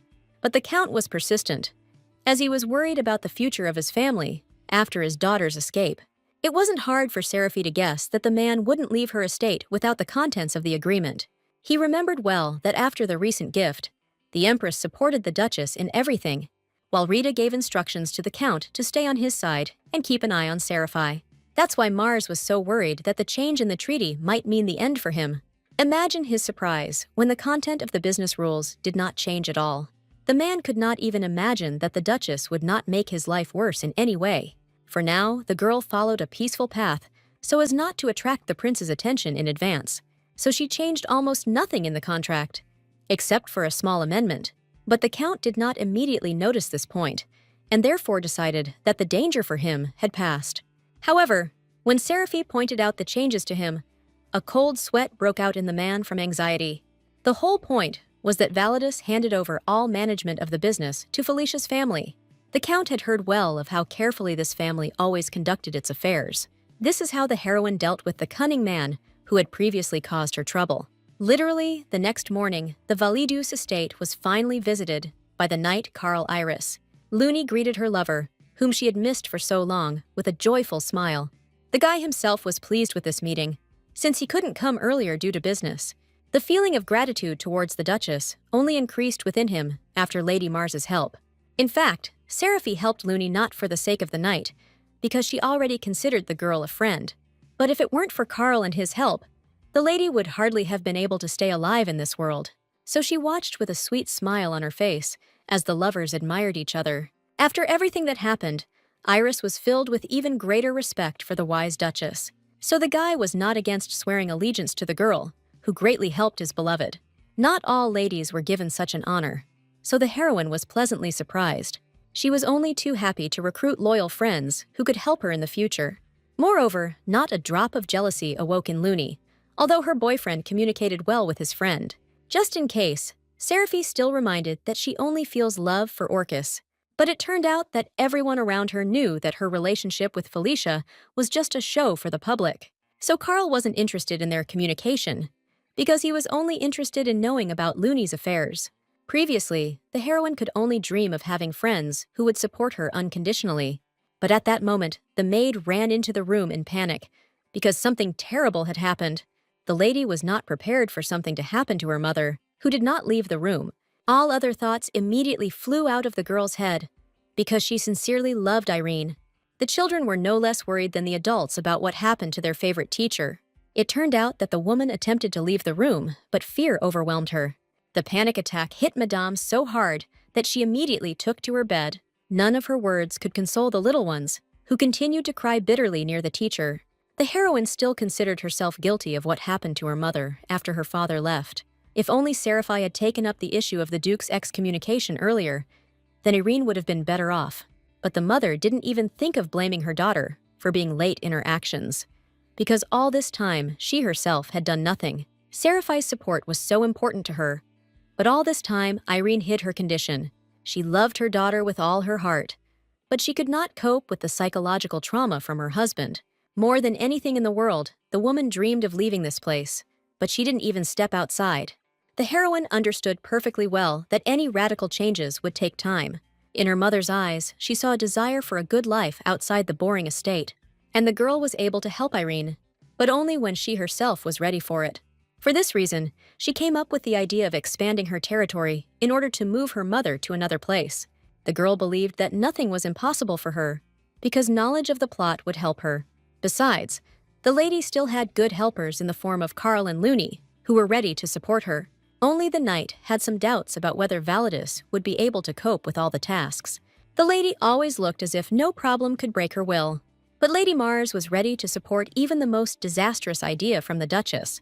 Iris could only envy such blind faith in her friend, because it was harder for him to trust. But the guy was pleased to see how quickly Seraphi was developing in all her directions. He finally decided for himself that contacting Duchess Validus was the right choice. But once upon a time, the guy didn't really know which side he should take as support. But the joy on Looney's face told the knight that he would never regret his decision. For the first time in a long time, the girl was so happy because she felt complete freedom of action. Previously, the father always limited his daughter's desires, although he did this out of concern for her. But now, Looney herself made decisions about how to act in a given situation, so she was already looking forward to her wedding with Carl, for which she still had to prepare. Meanwhile, events were happening in Felicia's family as the mother came to talk to her son. Orcus had already heard that Letitia was planning to divorce his father due to dissatisfaction, but the guy was not the kind of person who gave advice to noble ladies in solving their problems. The woman was already quite fed up with the fact that her husband did nothing but talk about Duchess Validus. She didn't deny the fact that Seraphi was worthy of discussion, but not in such quantity. Instead, Letitia preferred to discuss Fionia's appearance, which had grown her hair out considerably. But the Duke was against the girl cutting her hair, since he himself had grown it long in his youth. Even Orcus could not support his mother in her desire to slightly change his sister's appearance. Madame sometimes had such unexpected motives to do something strange in her life, but the boy always felt care and support from his mother, so he was ready to forgive her a lot. If it weren't for Letitia's upbringing, Orcus would hardly have grown up so kind and intelligent. But the young man didn't expect that the madam would suddenly cut off her hair instead of her daughter's. He thought that he had long since gotten used to her strange antics, but the woman amazed her son again. The woman learned from the other aristocrats that her son was dating Seraphi, but she remembered well Orcus's recent conversation with Baron Cadio, who wanted to marry the lady. This guy didn't see any obstacles for himself, although the girl's heart had been taken for a long time. So Duke Felicia's son had to personally talk to the aristocrat to get him to leave him alone. All this did not escape Letitia, who knew about all the affairs on the estate. Personally, she was looking forward to the fall of the Cadio family, whose sources were beginning to dry up. Orcus was not nearly as bloodthirsty as his mother, as he tried to treat everyone well, but the woman always told her son that his kindness could become unnecessary on the path to greatness. But the young man still had a poor understanding of what his mother was periodically striving for. Although he had been raised by her all his life, Letitia's thoughts remained a mystery to Orcus. But the madam was sure that her son grew up to be as handsome as she herself was in her youth. The woman didn't need more, because in terms of governance, she was still even better than her husband. So Letitia was not afraid to discuss important issues regarding the development of their family with her son. Now Orcus knew that his mother was worried about the recent rumors about the appearance of a white mage. What alarmed him most was the prince's interest in Lily, who tried to distance herself from him. Unfortunately for those around her, the Empress did not react in any way to the heir's attempts to get closer to the lady. She only patronized Seraphi, so she didn't pay attention to other things. So Madame should have personally prevented Rita from getting close to another girl. Of course, Orcus also didn't want his sister to end up without a good groom. Meanwhile, Lily finally had an audience with the Empress, whom she was very afraid of. But the anticipation of meeting the powerful Fionia completely took over the girl.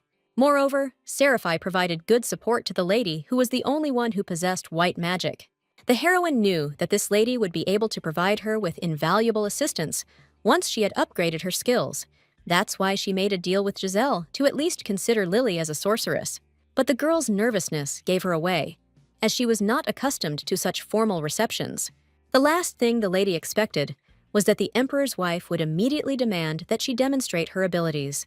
Panic gripped Lily at the sight of the blood she couldn't yet heal. So Albiolus could only beg for forgiveness, as she needed time to practice. The maid who cut herself to test herself was particularly unhappy with what was happening. But in fact, the Empress did not harbor any grudge against the girl, as she knew about her weak abilities.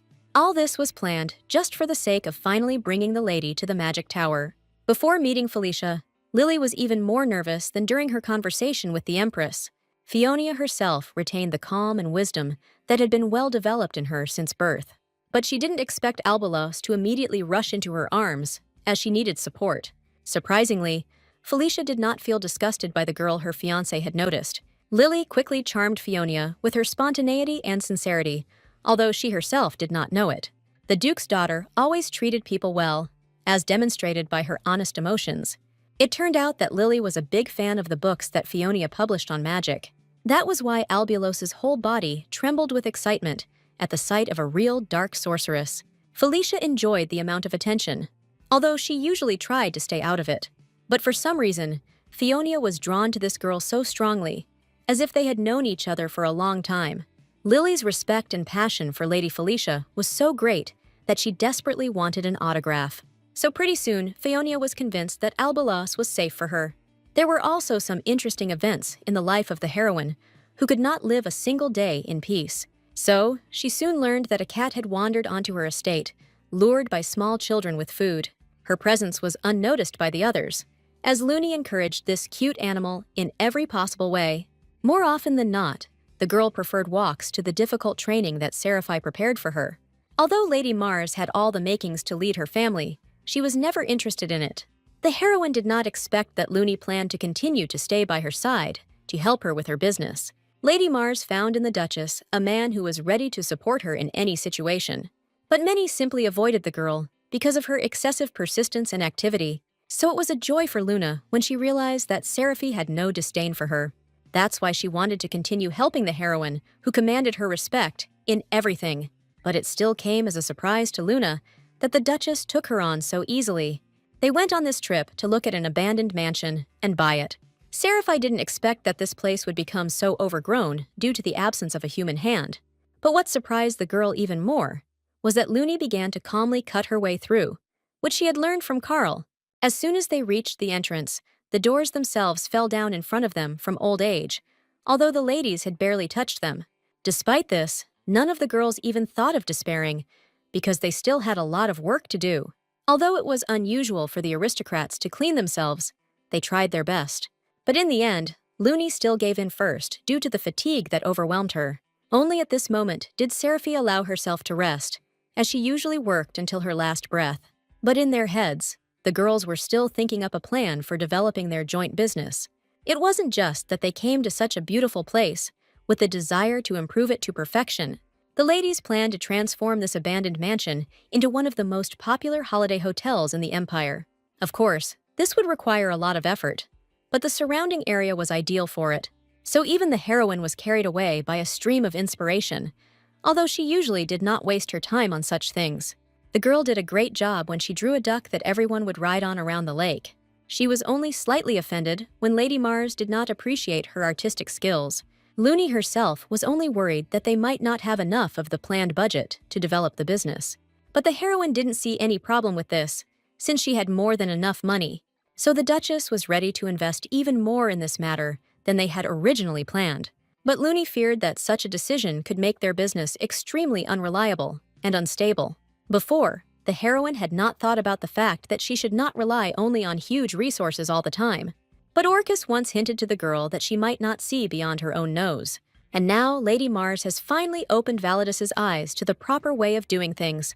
That's why the heroine, without hesitation, promoted this girl to the role of her secretary. Luna's happiness knew no bounds, because she was even afraid to imagine such a quick promotion. But the girl was still ready to faithfully serve the Duchess, who had proven her skill to her. Everything would have been fine if at that moment Seraphie had not felt a sudden weakness throughout her body. The result was that Luna's face gradually began to blur before her eyes due to loss of consciousness. Only after some time did the Duchess slowly begin to recover from her fainting spell. Looney's worried face slowly emerged from the fog that had been clouding Seraphie's eyes the whole time. The heroine would have given a lot to not find herself in such a painful and weak situation. She didn't really like to attract attention to herself, but now she accidentally found herself at the center of troubles. The girls weren't able to talk together for long, because someone wanted to visit Validus. It turned out to be Orcus, who arrived as quickly as he could, because he was worried about the condition of his friend. In front of him, the lady began to put on even more courage so that the guy would not worry about her so much. Miss used the right tactics with cute nicknames, which greatly embarrassed the Duke's son. But the heroine had no problem behaving this way, since she was amused by her friend's reactions. Orcus didn't feel embarrassed for long, because he had brought important documents for Looney's registration.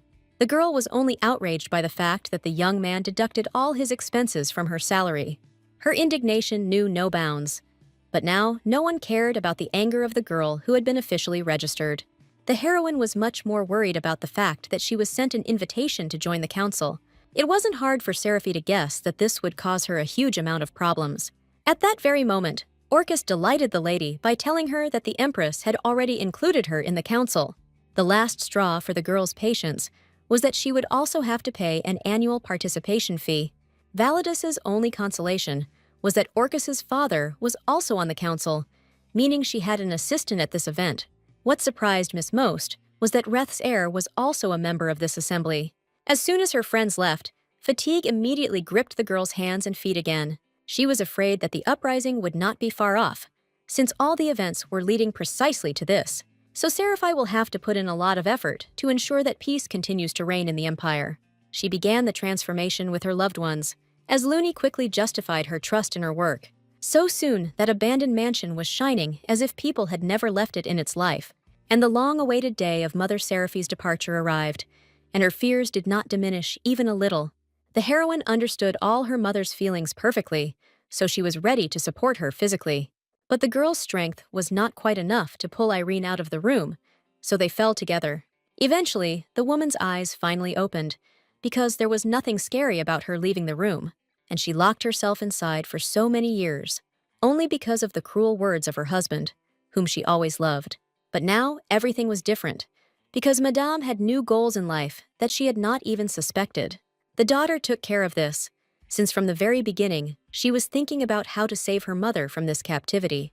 So together, they could easily overcome any obstacles that would stand in their way in the future. The lady was ready to help Irene throughout her life to make her future existence easier. The Duchess did not console herself with the hope that they would easily overcome all the problems. After all, the mother also had to go beyond the estate, and that was a completely different story. She didn't expect the woman to immediately notice the excitement that the girl was trying to hide. Madame always had wisdom, but was too weak to act on her own. And now her daughter's support had a very positive effect on her. So Irene was not afraid. That is why she took such a bold step outside the estate, although it had not been easy for her before. As soon as the woman found herself on the street, she felt freedom rushing into her from all sides. The heroine watched in amazement as all her mother's fears retreated, as if they had never been there. For the first time in a long time, Irene felt as if there was nothing bad in her life.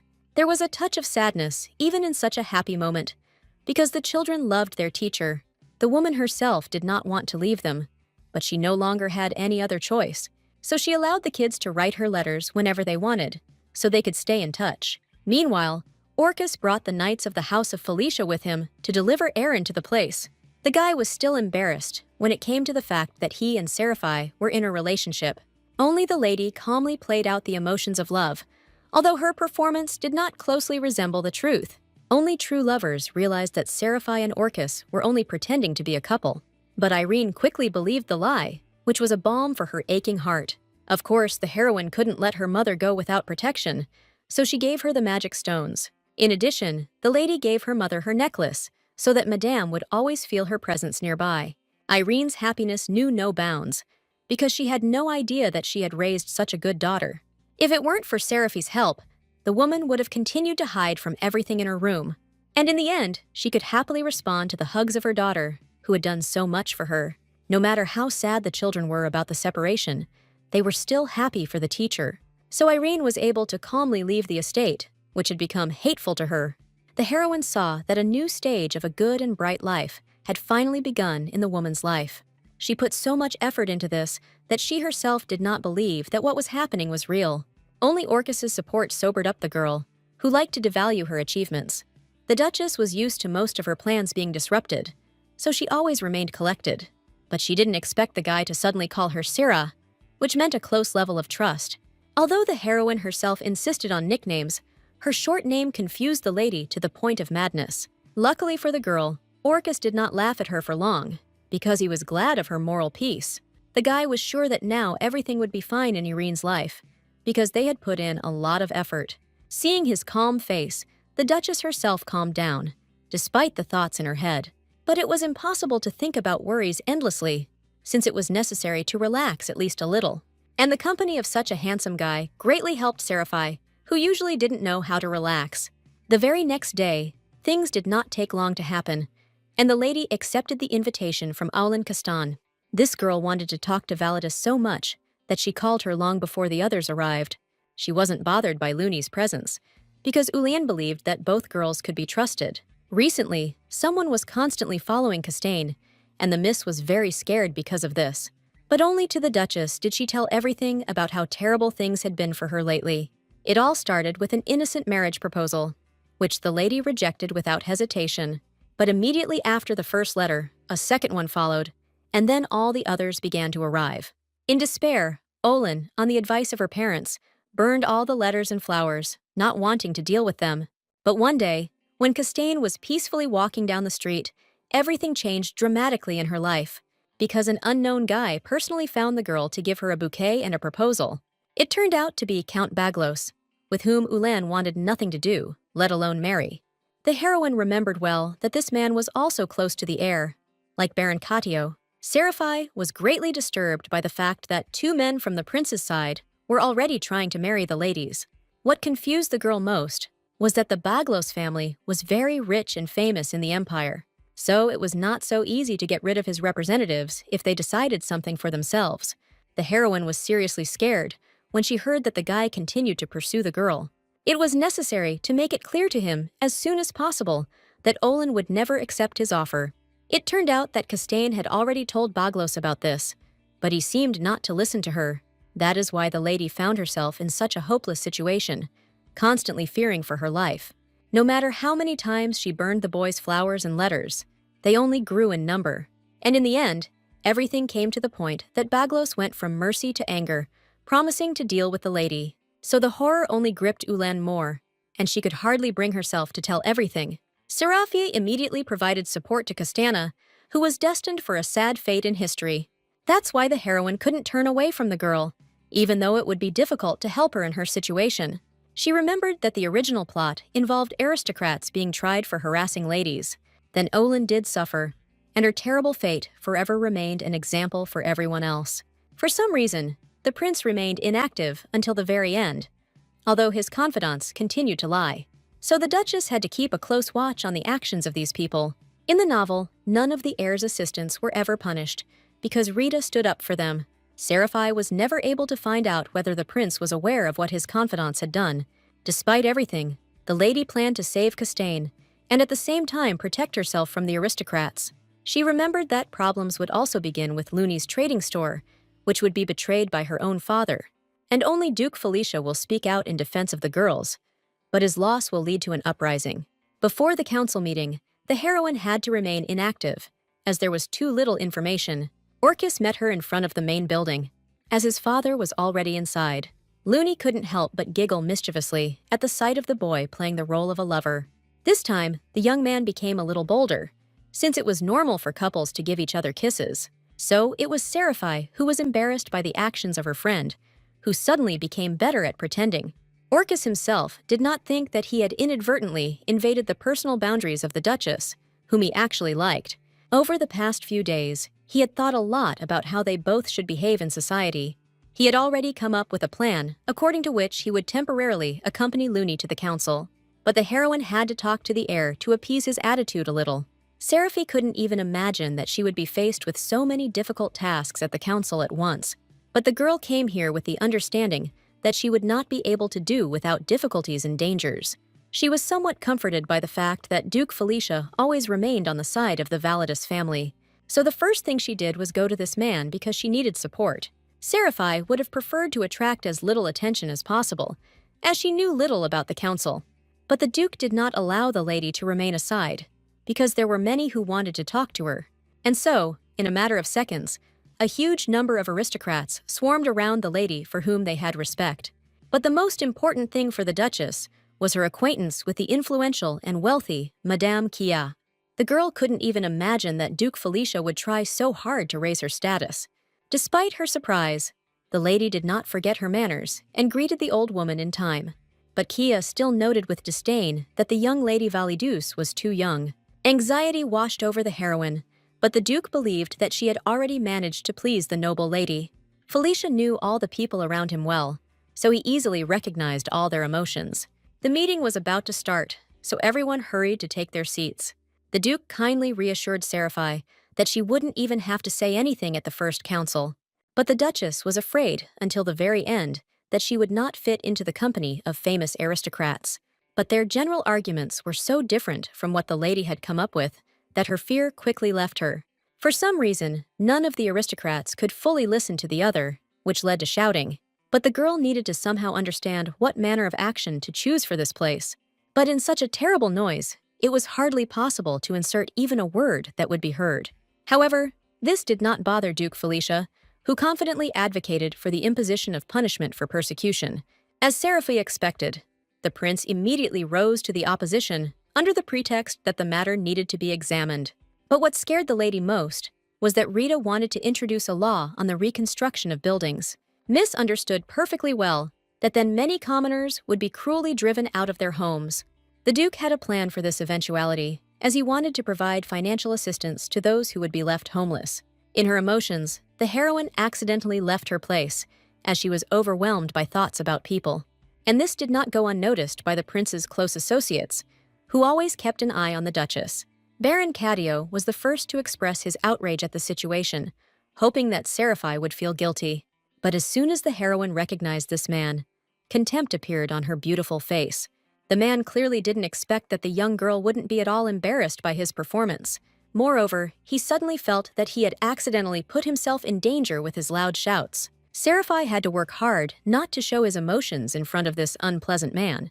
But she understood that it was impossible to enter into an argument with the heir to the throne's confidant now. Rita watched the girl's every step very carefully, which aroused his suspicions, and only the support of Duke Felicia saved the lady from the prince's active actions.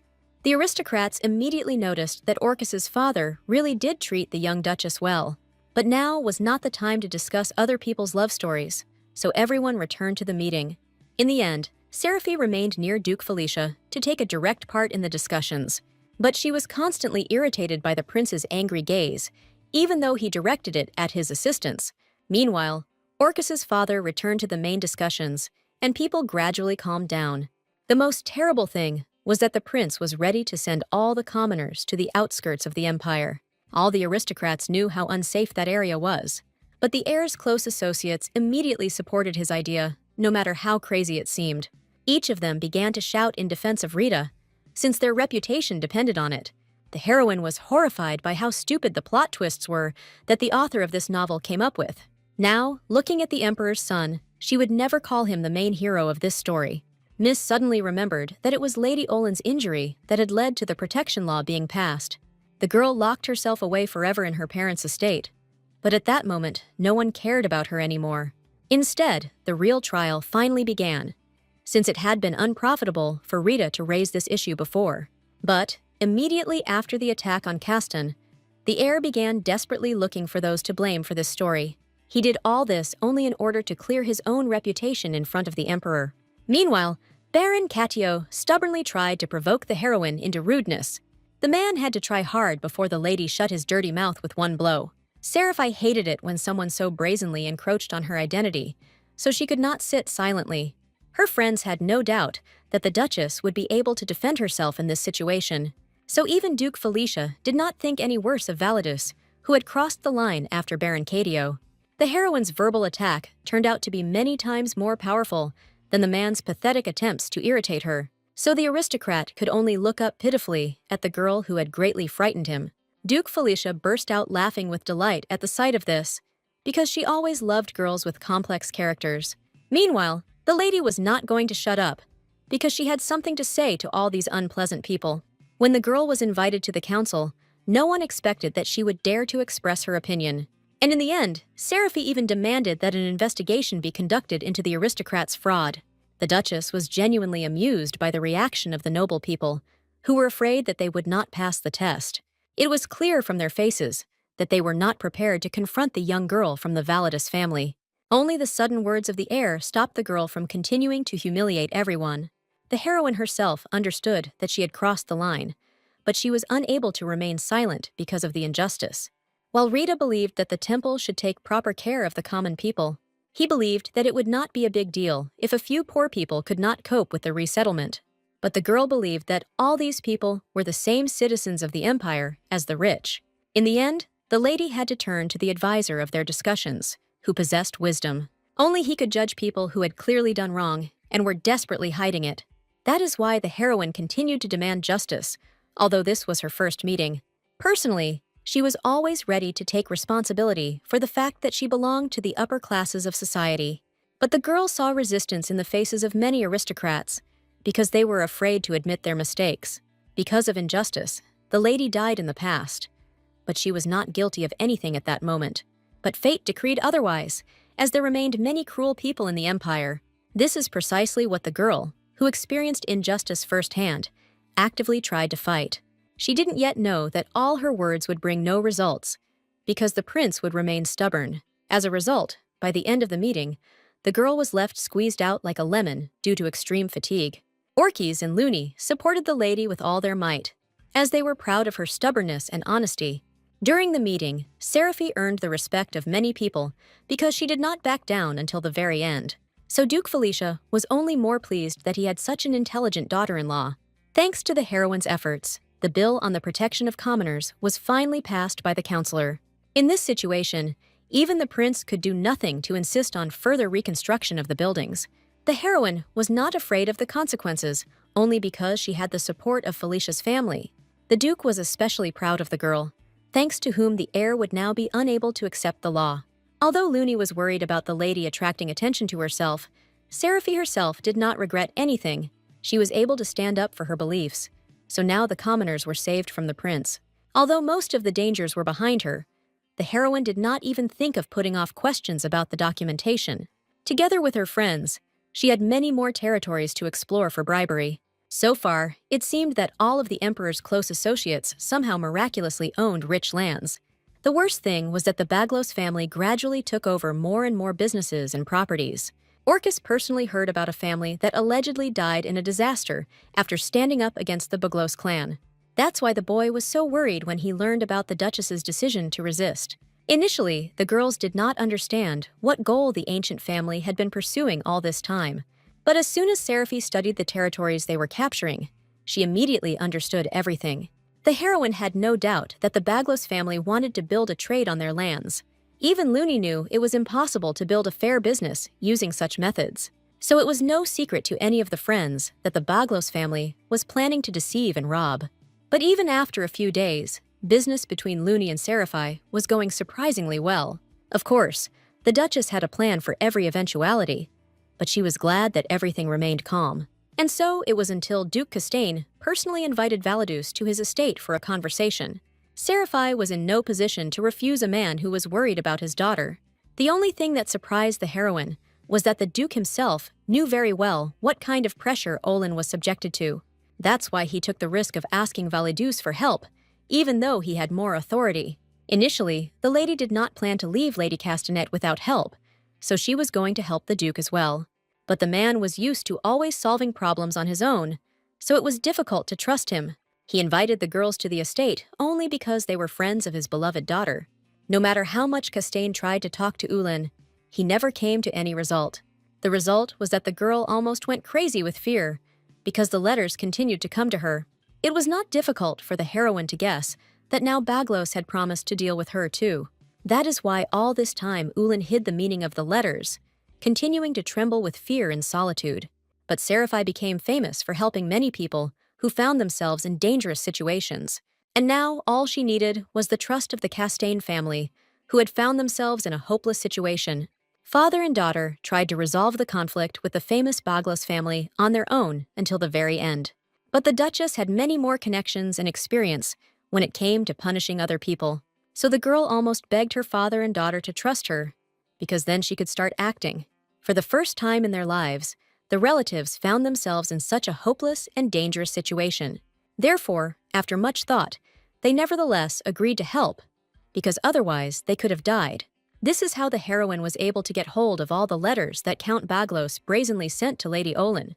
The girl already had a cunning plan that was capable of teaching this aristocrat a lesson forever. Literally, a few days later, they took action to defeat the unpleasant count. Olin had to gather her strength, because in this plan, she was to play the main role. The girl was perfectly aware of the danger, but she could no longer remain inactive. That's why she went out into the street alone, although she knew that the count would find her right away. Thanks to the people nearby, the lady boldly shouted at Baglos to get away with the flowers. The aristocrat clearly didn't expect that Ulen would finally muster up the courage to ruin his reputation. It always seemed to him that the lady would not be able to find a better candidate for marriage. But Castanet finally rejected the count, who only caused her trouble all the time. And so, along with the discarded bouquet of flowers, Baglos's last hopes for reconciliation faded. He found himself trampled before the people, which particularly hurt the pride of the aristocrat. So when the girl started running into the building, Baglos immediately followed her. Everything inside the man was boiling, so he wanted to personally take revenge on the lady for all the humiliations. No one ever dared to refuse Baglos, which is why he grew up so arrogant and impudent. And now, when his reputation was trampled, the man was even ready to kill. It cost him nothing to take out the knife that he always carried with him in case of self-defense. Only this time, the guy was going to use it on a girl who had nothing to say to him. Castaigne saw Baglos approaching perfectly well, because he didn't even try to hide his reflection. The count believed that the lady had trampled on his feelings, and so he wanted to take revenge on her for everything that had happened.